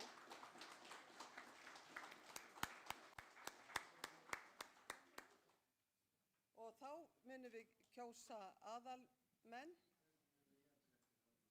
og þetta er kosning, það er ekki hægt að stýra því alveg. Þá byrjum við á því að kjósa 3 óvígða og mun ég þá biðja að atkvæðaseðlum verði dreift og kosning er þá hafin.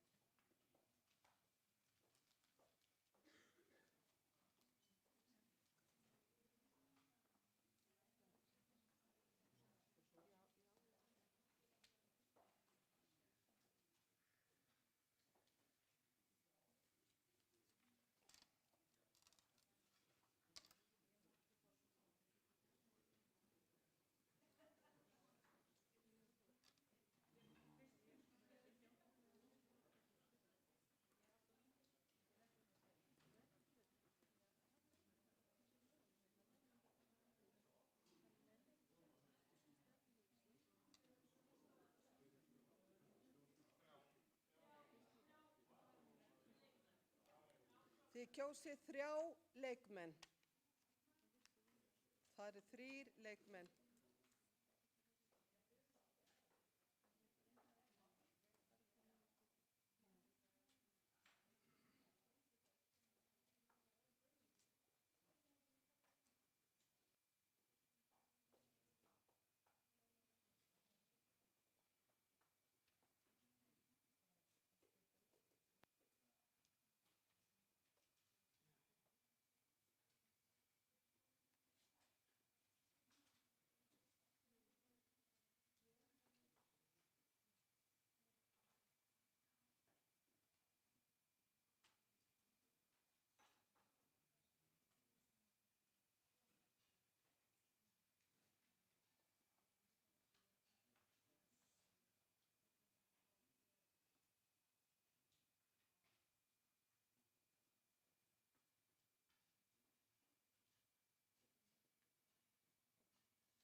Hafa allir greitt atkvæði?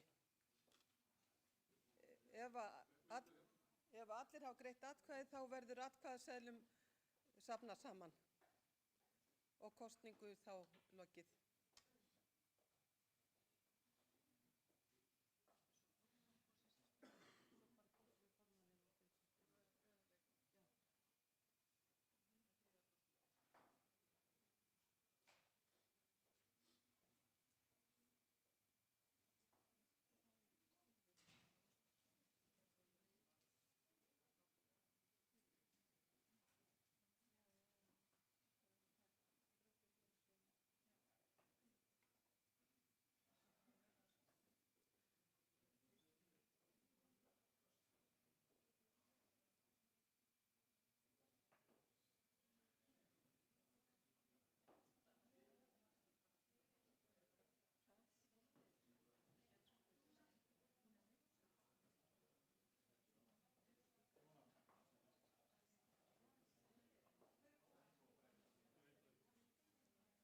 Hafa allir skilað atkvæðaseðlum? Þannig að þá er kosningu lokið og talning er hafin og vil ég biðja Magnús að koma hérna aftur til mín. Og ritarar eru tilbúnir. Það er Árni, Einar, Rúnar.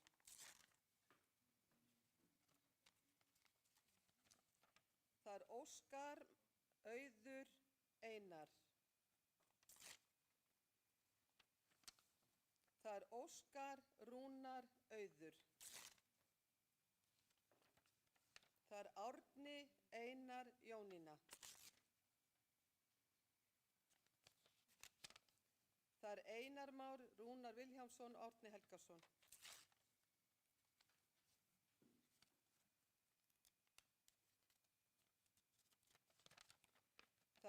Rúnar Vilhjálmsson, Árni Helgason, Auður Torberg Jónasdóttir. Það er Auður Torberg Jónasdóttir, Óskar Magnússon og Rúnar Vilhjálmsson.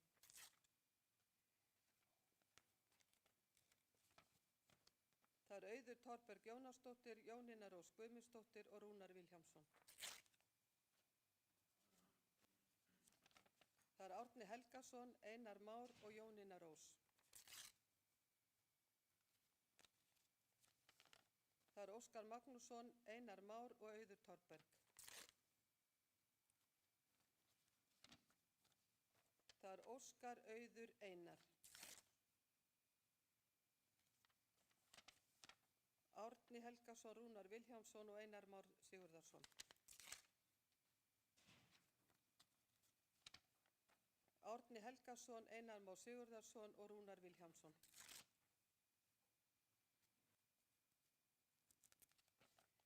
Óskar Magnússon, Rúnar Vilhjálmsson og Jónína Rós Guðmundsdóttir.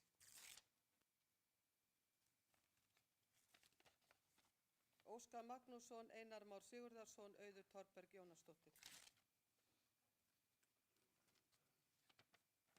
Auður Torberg, Einar Már Sigurðarsson og Rúnar Vilhjálmsson. Einar Már, Rúnar Már, þetta er náttúrulega bara skipt, þetta er Rúnar Vilhjálmsson og Auður Torberg. Það sýnir alveg viljan að það er, þó að hefur verið settum ár þarna fyrir aftan. Einar, Rúnar, Óskar.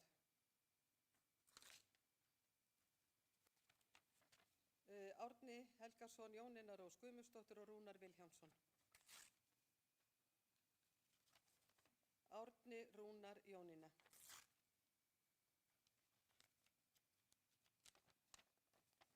Jónína Rós, Árni Helgason, Rúnar Vilhjálmsson.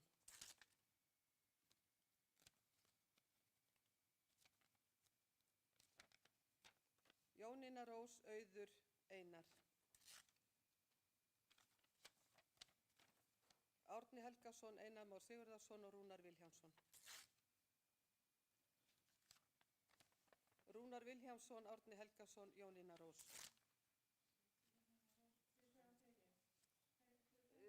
Það var Jónína, þetta síðasta var Rúnar, Árni og Jónína. Það er Einar Már, Rúnar Vilhjálmsson og Árni Helgason. Jónína Rós, Árni Helgason og Rúnar Vilhjálmsson.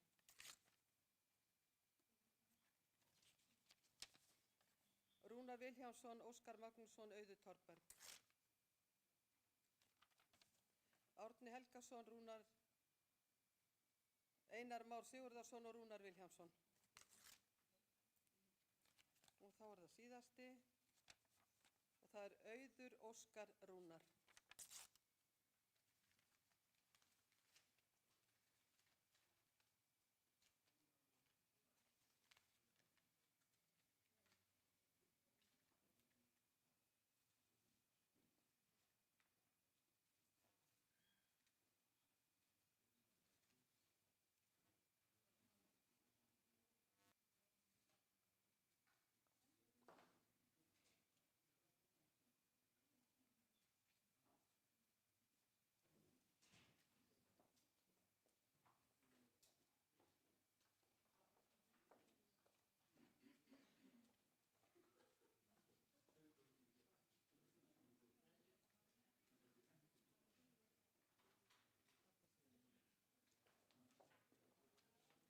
Jæja, talningu er lokið og atkvæði hafa fallið þannig að Óskar Magnússon hefur fengið 10 atkvæði, Jónína Rós 10 atkvæði, Auður Torberg 13 atkvæði, Árni Helgason 15 atkvæði, Einar Már 17 atkvæði og Rúnar Vilhjálmsson 22 atkvæði, þannig að þeir eru rétt kjörnir, það er Rúnar, Einar og Árni. Sko bara gefa þau gott klapp. Og nú þarf að kjósa einn af þessum þremur sem formann. Og svo varamennirnir eftir, en fyrst kjósum við formannin. Þú mátt gera það. Þá er það Rúnar og Árni sem að við kjósum hvor skuli vera formaður. Og þá bið ég að atkvæðaseðlum verði dreift.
Hafa allir greitt atkvæði? Já, þá verður atkvæðum safnað saman.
Hafa allir skilað atkvæðaseðlum.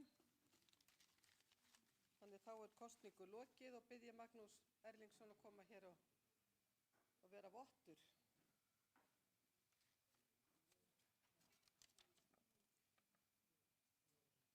Það er Rúnar.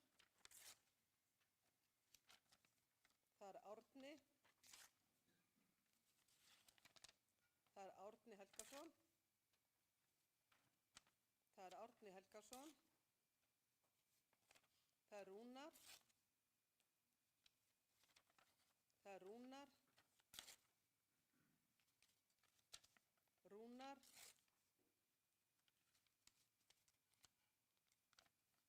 Rúnar. Árni. Árni.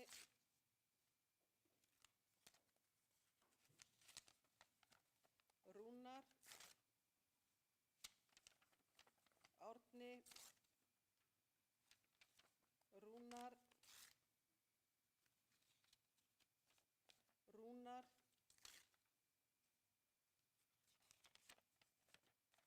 Rúnar.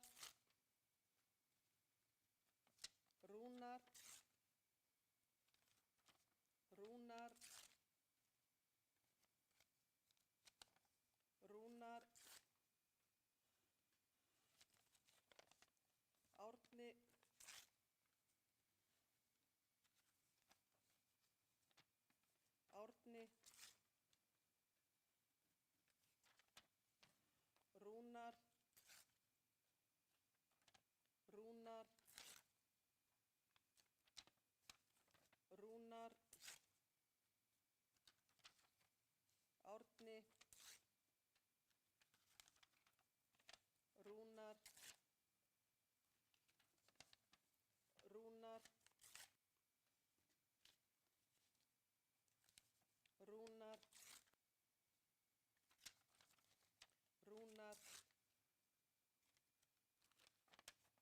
síðasti Rúnar Vilhjálmsson. Þannig nú býðum við eftir að sjá úrslitin.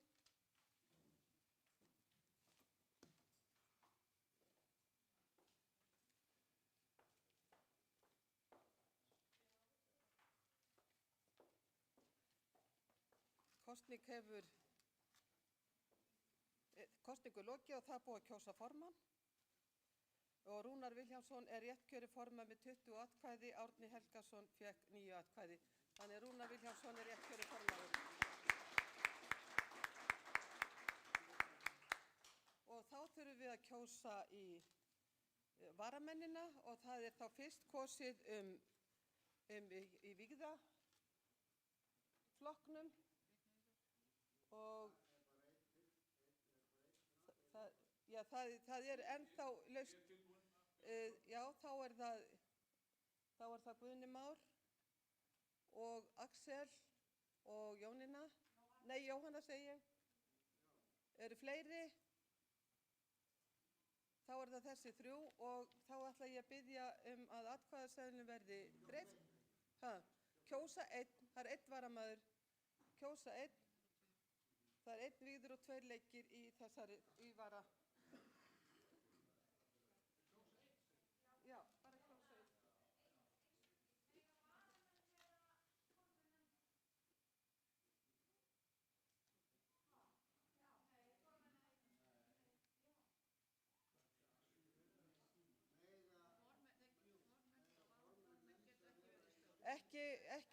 Nei, þá verður að segja af sér í.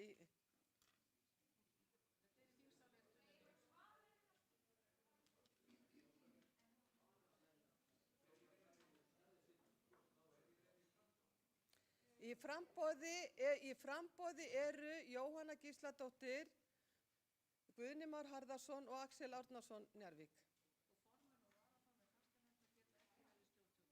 Nei, og formenn og varaformenn fastanefndar, en ef þeir eru kosnir þá þarf að bara breyta því eftir á. Nei, bara kjósa 1. Það er 1 í þessum flokki er bara 1.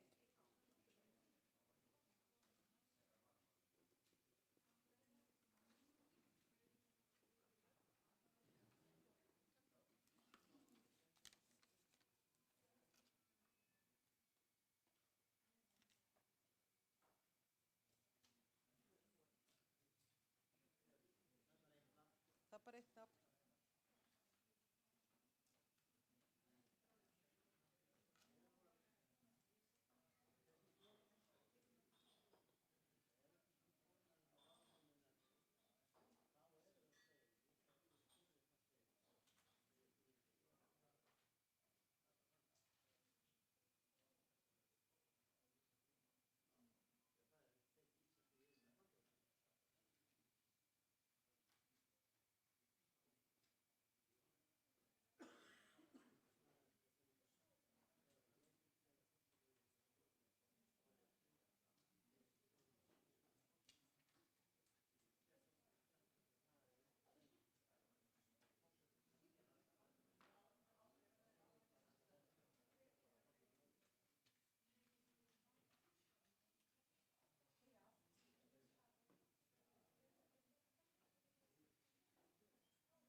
Allir greitt atkvæði.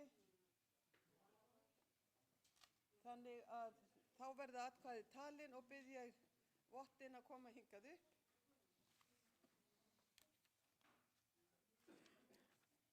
Og þá hefst leikurinn. Það er Guðni.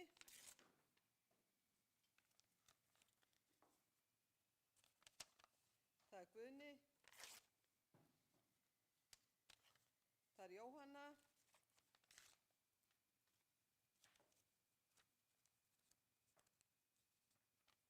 Það er Guðni Már.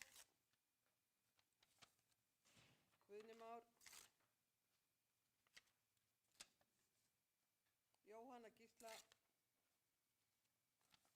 Axel. Guðni. Jóhanna,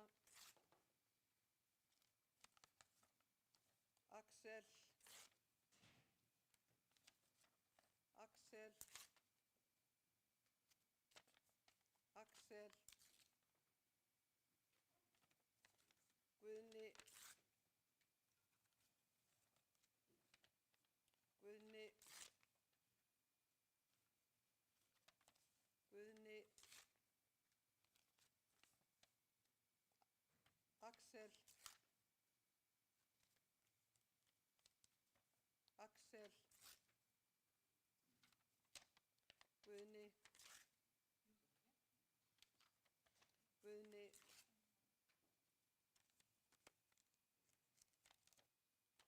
Guðni, Jóhanna, Guðni, Guðni,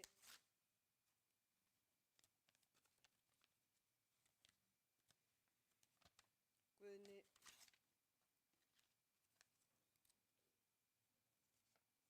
Jóhanna, Guðni, Jóhanna og Jóhanna.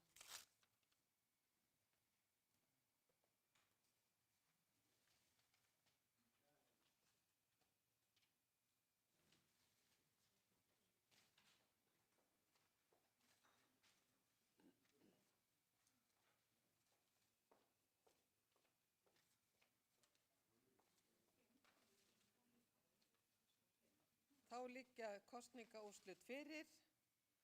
Axel hlaut 6 atkvæði, Jóhanna 7 og Guðni Már 15. Þannig að Guðni Már er rétt kjörinn í varastjórn kirkjunnar, þjóðkirkjunnar. Og þá göngum við til kosninga 2. Þá segi ég formlega mér sem varaformaður. Já, þá þurfum við að finna út úr því. Þá verður gengið til atkvæða um 2 leikmenn. Það eru 2 sem þið setjið á blað og bið ég þá að hverjir, já, ég kalla eftir framboðum. Auður dregur sig tilbaka. Jóhanna Rós, Jónína Rós segi ég og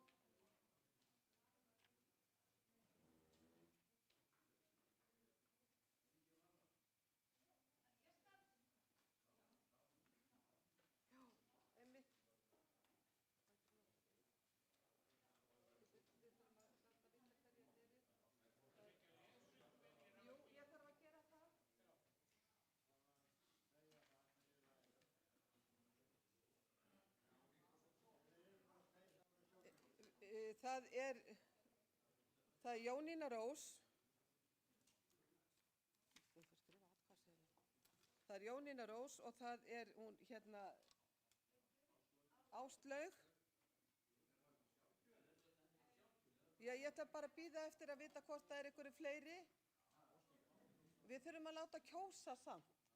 Af því að það getur vel verið einhver vilji kjósa einhvern annar sem hefur ekki gefið kost á sér. Þannig að, já. Já, Anna Guðrún.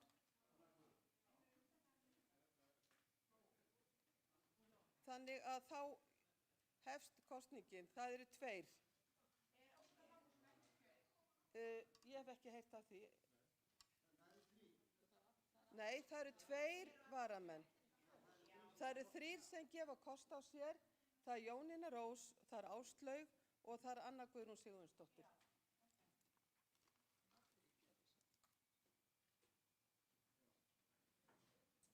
En það eru samt allir í kjöri.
seinna. Forsætisnefnd, já. Við getum ekki kosið.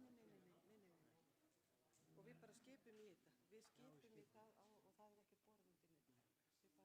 Við bara gera það. Já. Kjósa hér.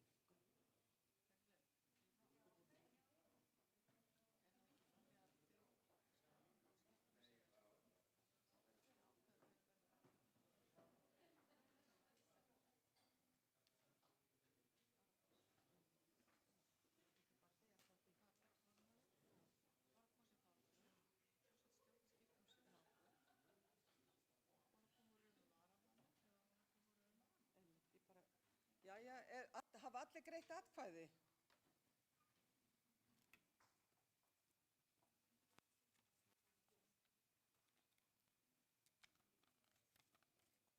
Og hefst þá lesturinn? Já.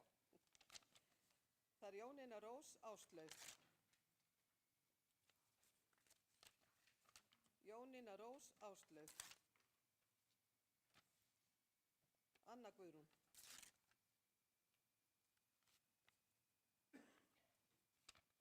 Jónína Rós Áslaug. Jónína Rós Áslaug. Jónína Rós Steindór.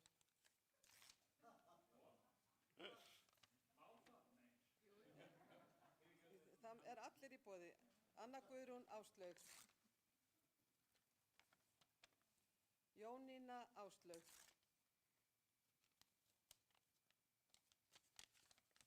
Jónína Rós Áslaug. Áslaug Jónína. Jónína Rós Áslaug. Margrét Eggertsdóttir.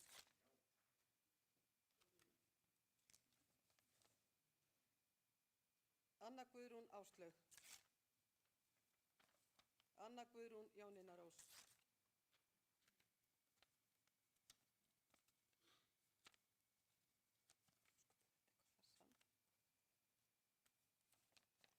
Jónína Áslaug. Jónína Ólafur Gestur.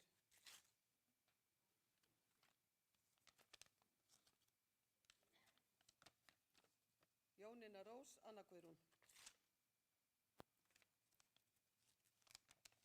Jónína Rós Anna Guðrún. Jónína Rós Áslaug. Jónína Rós Anna Guðrún. Jónína Anna Guðrún.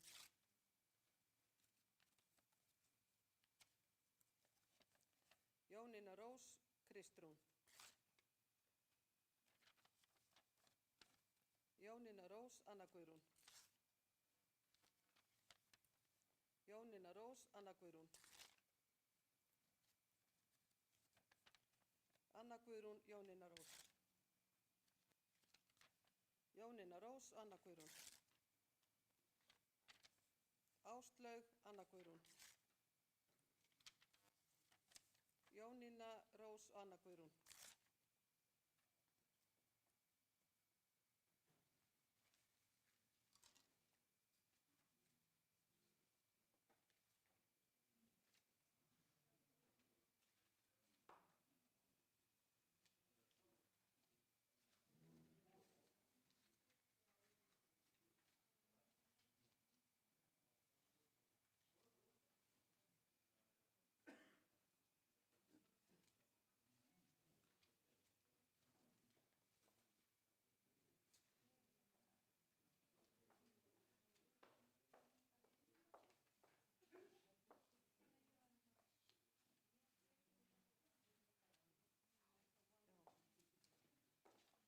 Jæja, þá er talningu lokið og það voru 4 sem voru með 1 atkvæði. Ég er nú ekkert að lesa þau upp, þið heyrðu það öll áðan. En atkvæði hafa fallið þannig að Áslaug er með 13 atkvæði, Anna Guðrún 14 atkvæði og Jónína Rós með 23 atkvæði. Þannig að Anna Guðrún og Jónína Rós eru rétt kjörnir varamenn í stjórn.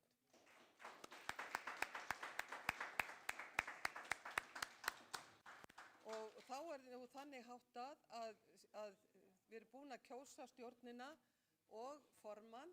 Nú er það stjórnin sem að þarf að skipta með sér verkum og ákveða það hver verður varaformaður. Hann getur bæði verið aðal eða vara.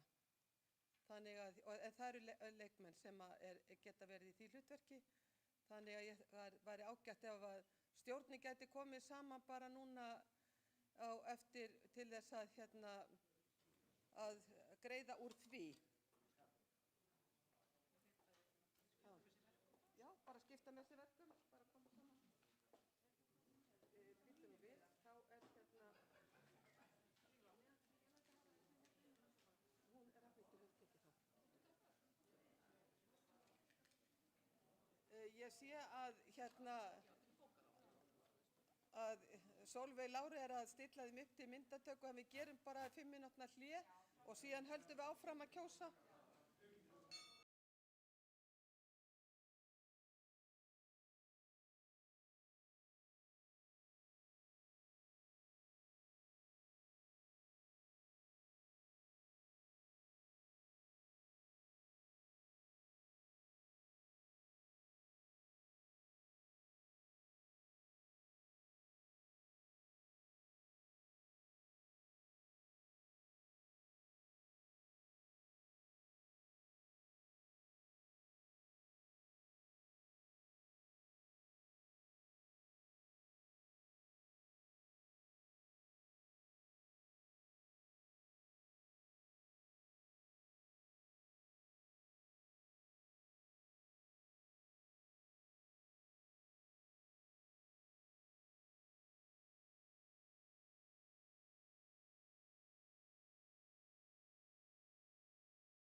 að aðalmönnum í aðgerðateymið og tillagan er Bragi Björnsson, lögmaður, formaður, Karl R. Einarsson, geðlæknir, Ragna Björg Guðbrandsdóttir, félagsráðgjafi og tillaga varamönnum er Hulda Sólrún Guðmundsdóttir, barnasáttfræðingur, Rannveig Sif Kjartansdóttir, lögmaður, varaformaður og Ólafur Þór Ævarsson, geðlæknir. Þeir sem geta samþykkt þetta gjör svo vel að gefa merki. Takk fyrir. Er einhver á móti? Það er samþykkt samhljóða. Og þá er það úthlutunarnefnd Jöfnunarsjóðs sókna og kristnisjóðs og tillaga af aðalmönnum eru séra Gísli Jónasson, formaður, Guðmundur Jóhann Jónsson, formaður sóknarnefndar Kársnessóknar og Valgerður Sverrisdóttir, fyrrverandi ráðherra. Tillaga af varamönnum er Þuríður Björg Víum Árnadóttir, varaformaður, og ég held að hún verði að segja sig úr þessu, þannig að það verður að breyta þessu, og Steindór Haraldsson, kirkjuþingsfulltrúi, og Hjörtur Narvason, formaður Akureyrar-sóknar. Þá þurfum við aðeins, er tillaga já. Heyrðu, þá er það er Sigurður Grétar sem að tekur við þessu. Er það samþykkt?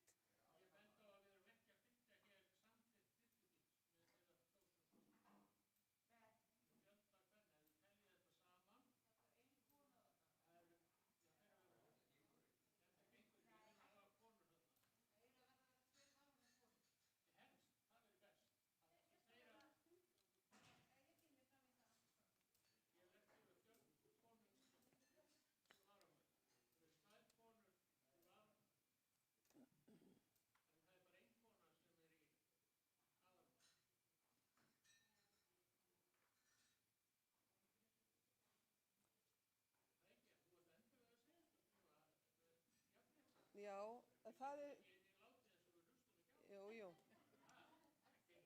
bíðið aðeins.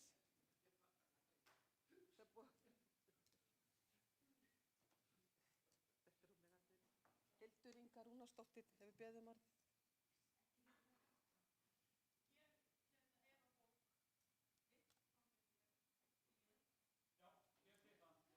Þá er það Hildur Inga sem að verður þá varaformaður.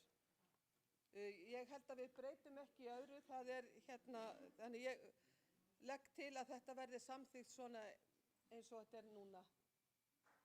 Þeir sem geta samþykkt það gjör svo vel að gefa merki. Takk fyrir. Einhver á móti, það samþykkt samhljóða. Einn á móti. Einn á móti. Jæja, þetta er allt í áttina og bráðum verðum við að passa upp á að kallarnir fái sitt vægi í öllum nefndum og ráðum hjá kirkjunni.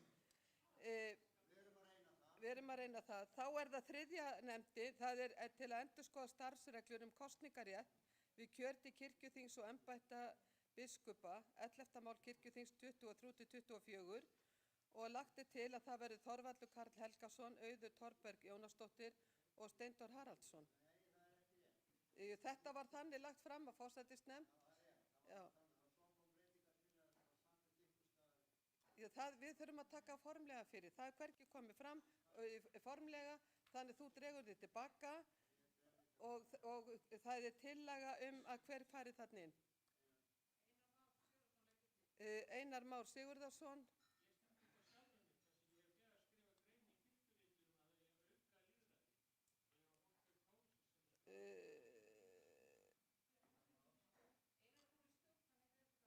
Já, Einar komin í stjórn, þannig að Magnús Erlingsson, það var bara, hann er samþyktur. Og þá er þetta komið og þá þurfum við að ganga frá því kosning endurskoðenda, þær hafa verið KPMG og það er lagt til að þær verði það áfram. Þeir sem geta samþykkt, það gjör svo vel að gefa merki. Takk fyrir ykkur á móti, það er samþykkt samhljóða. Eru þá gjöruglega kosningar? Þá eru allar kosningar komnar og þá er komið að því að áliti fjárhagsnefndar með ársreikningin og það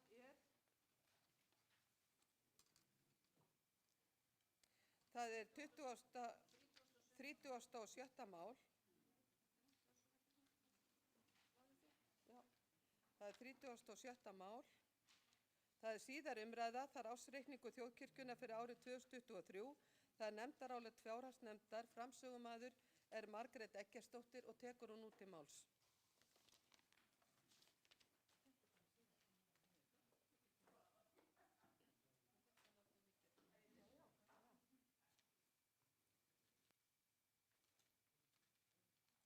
Forseti, ég held að ættum að gleyma ársreikninum, ég var alveg orðin. En ég ætla að segja frá því fyrst að fjárhagsnefnd fékk mjög góða kynningu á ársreikninum á fundi á rekstrarstofu í vikunni.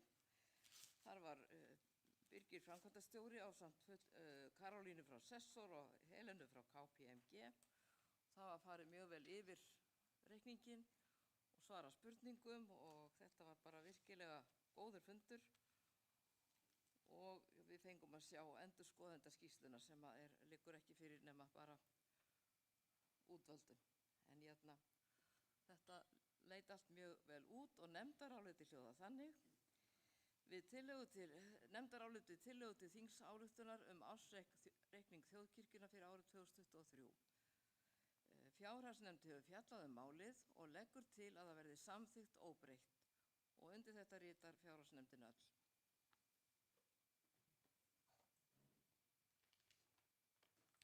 Orðið er laust. Enginn hefur hvatt sér hljóðs og er þá síðar umræðu lokið. Þeir sem geta samþykkt ársreikninginn 2023 gjörðu svo vel að gefa merki. Takk fyrir. Er einhver á móti? Það er samþykktur samhljóða og er þannig afgreiddur frá kirkjuþingi. Og þá erum við bara komin nánast að lokum þessara fundar. Ég ætla að áður en ég slít fundi þá ætla ég að biðja Agnes að vera með helgistund fyrir okkur og síðan erum við með kaffisamsæti hér á eftir. Starfin enginn getur hjálpað öllum en allir getur hjálpað einhverjum. Að þá er eins með okkur mannfólki það sem við erum að gera. Það getur enginn verið fullkomin í öllu. En þegar við leggjum saman þá hljótum við að vera mjög nálægt í að vera fullkomin. Og hér á þessu kirkjuþingi hefur náðst svona samstæða hluti sem er gott. Af því að það var gefið nægur tími til þess að ræða málin og komast að niðurstöðu. Og það er það sem mér finnst best að gera, að fólk getur rætt saman og komist að sameiginlegri niðurstöðu. En nú skulum við biðja Guð. Já, góði Guð, við þökkum þér fyrir það að við fáum að þjóna kirkjunni þinni. Við biðjum þig að gefa okkur allt sem við þurfum til þess að vera trúir þjónar þínir, hvert á okkar sviði og í hvaða hlutverkum sem við gegnum í kirkjunni. Já, drottinn Guð, við biðjum þig að blessa heimferðina okkar héðan í dag, sérstaklega þeirra sem að þurfa langan veg að fara. Og við biðjum þess að kirkjuþingið njóti blessunar þinnar áfram eins og hingað til. Já, drottinn Guð, við felum þér allt okkar ráð og dáð og biðjum saman, Faðir vor, þú sem ert á himnum, helgist þitt nafn, tilkomi þitt ríki, verði þín vilji svo á jörðu sem á himnum. Gef oss í dag vårt daglegt brauð og fyrirgef oss vorar skuldir, svo sem við og fyrirgefum vorum skuldunefndum.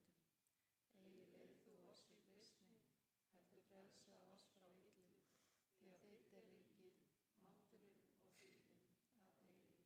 Amen. Drottinn blessi þig og varveiti þig, drottinn láti sín ásjónu lýsa yfir þig og sé þér náðugur, drottinn upplyfti sínu augliti yfir þig og gefi þér frið í Jesú nafni. Amen.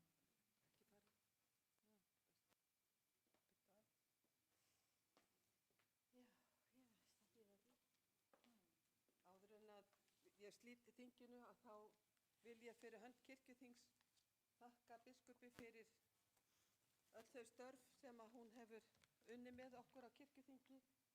Það búið að ganga á ýmsu þessi ár. Við fengum ný þjóðkirkjulög, við fengum nýjan samning við ríkið og allt fetar þetta okkur í þá átt að vera sjálfstæð. Það tekur á fyrir kirkjuna að verða allt í einu unglingur í rauninni en ekki barn í húsi foreldranna. Og þetta hefur sem betur fer verið mikið blessun fyrir kirkjuna og ég tel að eins og þetta kirkjuþing er búið að vera núna, það er afskaplega góður blær yfir því. Og vinátta vinátta og kærleikur sem að skiptir svo miklu máli, að við gefum okkur tíma, eins og biskup sagði, að ræða málin. Gefum okkur tíma og vöndum okkur í öllu því sem við erum að gera, og við erum búin að skrifa hérna á korttíðin, frú Agnes biskup, og við þökkum þér kærlega fyrir samstarfið og óskum þér velfarnaðar í framtíðinni. Og aðrir sem vilja taka til máls geta gert það á eftir og klingt í glas, en þetta vildi ég bara gera. Byrjaði bara að opna pakkan, ef þú vildir. Svo af því að það eru svo fáir búin að sjá hvað þetta er. Þannig að... Já, ég þakka fyrir. Og nú er spurning hvort ég get opnað án skæra eða hnífs. Þetta er pakkað í kirkjuhúsinu, þannig að það er vel nýtt. Viltu ná fyrir mig skæra eða hníf? Hermann er með skæri. Hermann. Með skæri? Hermann.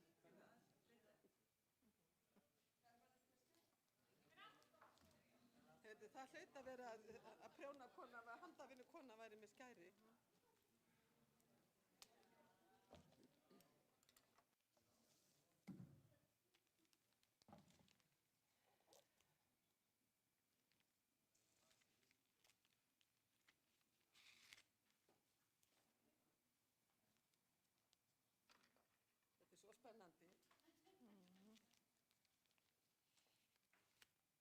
Það er eins og að enginn sé að missa vélinni, þetta tekur svo langa tíma.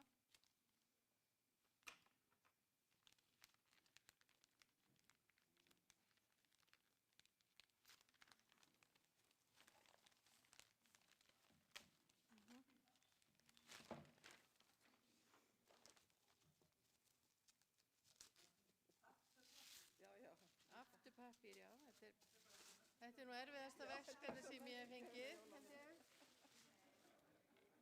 Þetta er svona mynd. Já.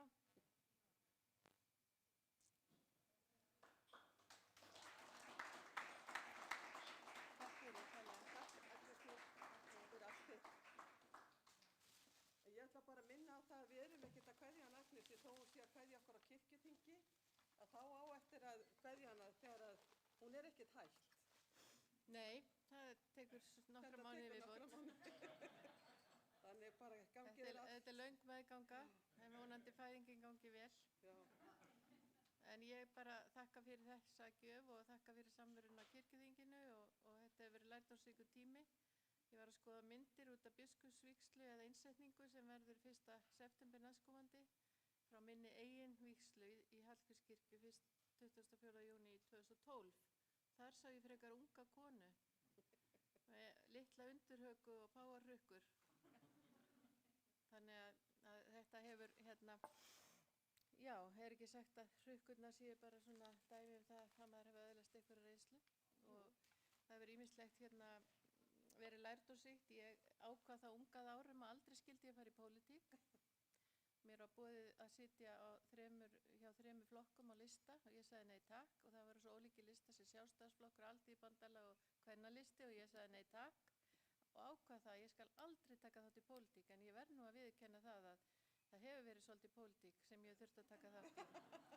En þrjóska mín hefur verið þannig að ég mun aldrei viðurkenna það að ég hef lært eitthvað, því ég vil ekki læra pólitík. Og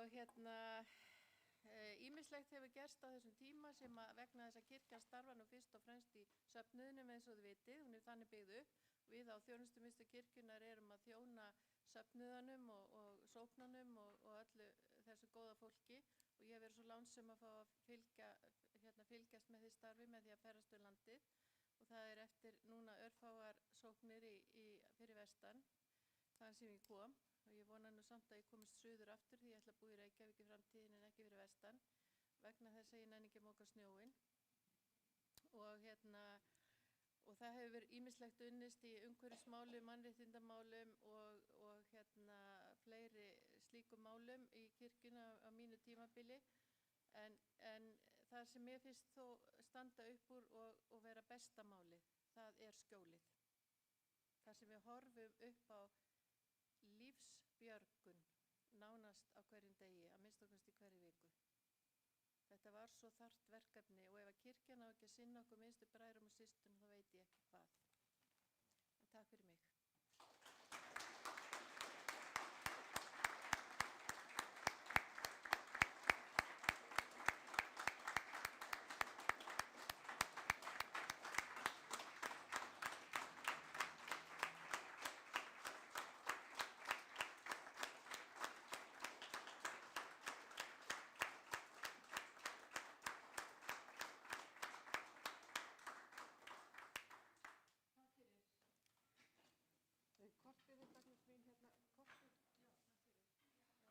Og síminn. Enn og aftur þá bara þakka ég samstarfi við frú Agnesi og við eigum örugglega eftir að sakna hennar. En þá er komið að loku þessa þings og hér með þá slít ég og óska ykkur öllu velfarnar, þakka ykkur fyrir góðan fund. Ég þakka starfsmönnum þjónustumiðstöðvar Þjóðkirkjunnar fyrir afskaplega góð og vönduð vinnubrögð. Við erum með toppfólk í starfi hjá okkur og ég vil gefa henni gott klapp.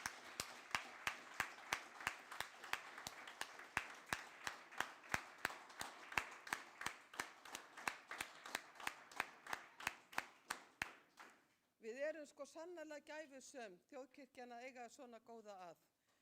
Og að þessu loknu þá slít ég þessu þinginu 2023 til 2024, þinginu er slitið.